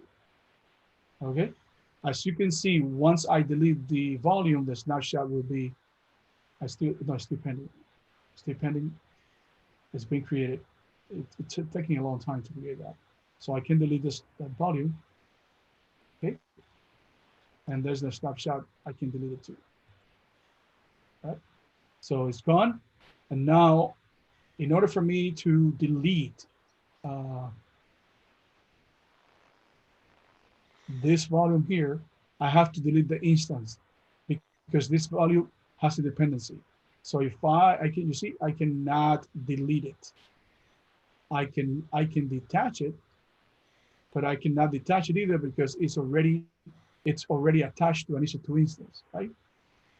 So what I can do is delete the EC2 instance, and then the volume will go away. If I terminate this, then the volume will disappear. Okay? This should disappear. Unless it is one that I created. If it is one that I created, that is attached to an EC2 instance, right? Yes. So you see, it's gone when the EC2 instance is gone. Right? So that's a way that you can encrypt an EVS volume. Right? You can encrypt a database. Remember that with transparent data encryption, TDE is Oracle and SQL Server. Right? Don't forget that. You can use client-side techniques such as SDK supported, OS supported, Windows BitLocker, and Decrypt. This is from the client side. Okay? It's when you encrypt the data before it flies to the AWS containers, like like a bucket or a database or whatever it is. Okay? You can use a solution from the marketplace or APN partner. So how are you encrypting and protecting your data in transit? Okay, you can enforce SSL. Okay, you can enable that. In you can in the database, you can enable. Okay, you can use VPN. Whatever you send in a VPN site-to-site connection is already encrypted, right? Whatever you send in Direct Connect, it's already encrypted, right? Even though this doesn't use the internet, doesn't matter. Whatever you send is encrypted by default, built-in encryption. And here you have solution in a marketplace as well. How are you protecting access to and use of the AWS root account credentials? This is something that you already know, guys. Only use AWS root account credentials for minimal required activities, right? It's the privilege of least, the principle of granting the least privileges, right?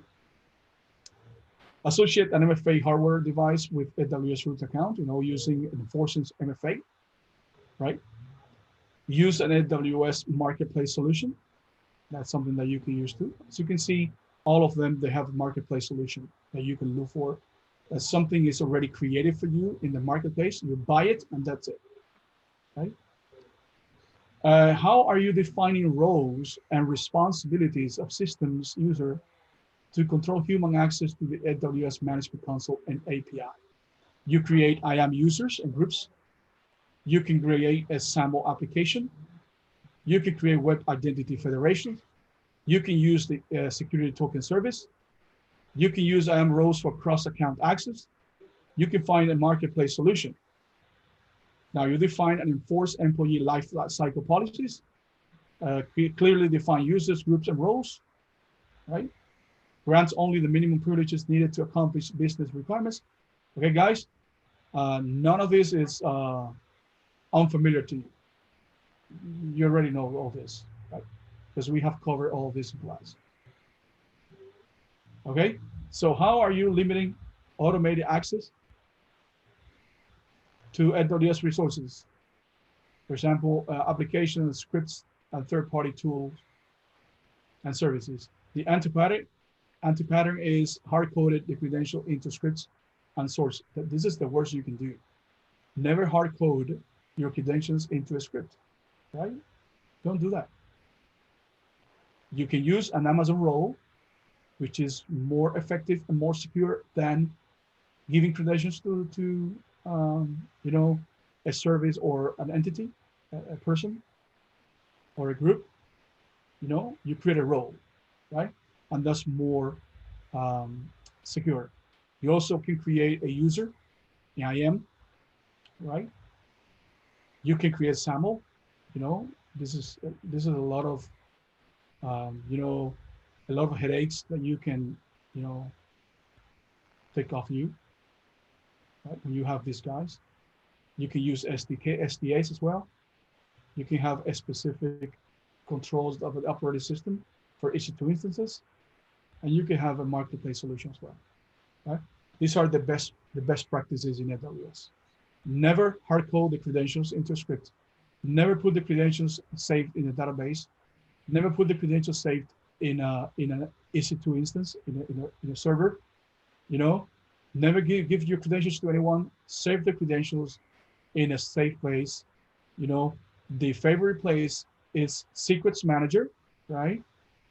And also parameter store with the systems manager. Okay, very important. That's the best practices for the AWS. How are you managing the keys and credentials? So the anti-pattern is hard code the secret keys and credentials into scripts and source code. Again, don't do this ever, right? This is very easy to catch, right? So use an appropriate key and credential rotation policy, right? You can rotate the policy every 90 days, right? You know, if you're students from Miami Dade College for a long time, you're gonna know that every 6, I think it's probably every, I don't know, every 8 weeks or 10 weeks, I don't know exactly, they force you to rotate the password in your account. You know, that's a policy that they have to secure accounts much better, right? So have an AWS Cloud SHN, you know, to make it more dedicated to you, right? It's a single tenancy, don't forget that. And it uses asymmetric encryption, which is more, you know, more secure. AWS server-side techniques with AWS Managed Keys, you know, the ones that we saw. The SSE, the one with the customer master key, and the one with the custom provided key, depending on how much security you want to have in your server-side portion. We also have a marketplace solution as well. Okay? How are you enforcing network and host level boundary techniques? Hello? How are you enforcing network and host level boundary protection? You can enforce role-based access using security groups with minimal authorization. We're just spinning on the same thing, guys. Professor, I have to drop off, so I will see you on Monday. Not a problem. Thank you. Nice weekend. You too.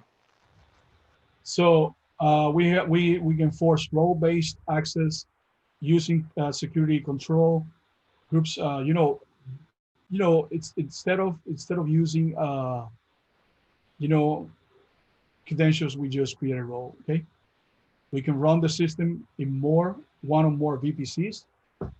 Trusted VPC access is via a private mechanism, such as VPN, ISO tunnel, AWS Direct Connect, AWS Market Solution. We can define and enforce employee lifecycle policies, define user groups and roles, grant only the minimum incentive. How are you enforcing AWS service level protection? You configure credentials with a least privilege, have a separation of duties, audit permissions periodically, define a new service specific requirements, define security requirements for sensitive API calls, just as requiring MFA authentication, encryption, use an AWS marketplace solution. How are you protecting the integrity of the operating systems on your Amazon EC2 instances? We use controls for the Amazon EC2 instances, including file integrity, host-based intrusion detection. We use a solution from the AWS Marketplace, an APM partner, and we can use a custom AMI or configuration management tools like Puppet or Chef. That's for OpsWorks, right? That are secured by default. How are you capturing and analyzing AWS logs? We can have CloudTrail logs, CloudWatch logs, Elastic Load Balancing logs, Amazon VPC logs, flow logs. You can put the logs in Amazon S3 buckets, and you can have the logs from there too. Other AWS service specific log sources, operating system of third-party application logs, and solutions from the AWS Marketplace. So, in review, identify how to protect information systems and assets across your architecture, discover ways on how to prevent community common security exploits, consider security pillar questions with best practices. And lab 10 is the lab for this class. And I think, guys, that you already did it, right? Am I correct? Yes. Yes. Okay, guys, that's all for security, right? So now, what I want you to do, I want you to create, do you guys have MFA? MFA for your account? No. I don't think so. No. Would you like to have that? Yeah. Sure. It's free. Yes. All right, so what you can do is download to your phone Google Authenticator, I have. okay? Google Authenticator. This is the icon of that application. So go to your Google Apple Store or Google Play Store and download that, Google Authenticator. That's my preference. You can download any other authenticator. I like Google.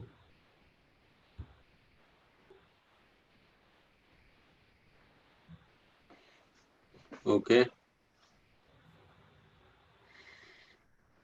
Okay, so once you have Google Authenticator, I have so many pages here. Okay. 1 minute.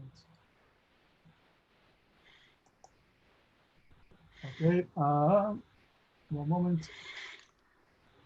It is two-way authentication process. Yeah, I want you to go to IAM, right? Okay. And IAM, it says here, activate MFA on your root account, right? Okay. So you click on manage MFA, Mhm. okay? So now here, you're gonna activate MFA. Multi-factor authentication. Okay. Yes, so let's use a virtual MFA device, Okay. right? And then continue. It's gonna give you this barcode, right? Scan the code. Yeah. And then you scan the code with Authenticator, right? Right. So now you can come here and put whatever code you have, guys, On the phone. the phone, Mhm. and let's wait for the other one. The other one should disappear promptly. Then you have another one. And then you assign MFA, and that's it. Simple as that. Okay, so the next time that you log in, you will have to put the code. Okay, so now if I, if I just log out and log back in, Mhm. right? Now, when I click on this, right, and I put my password, it's gonna ask me for my MFA code. So now I can do this Open the Google. and then Authenticate. submit, and boom, I'm inside. So you can do that for all your users, right? And when you do that, you're gonna make your account more secure. So it's like it's a second layer of security. Okay. Guys, I'm gonna end this stream live stream.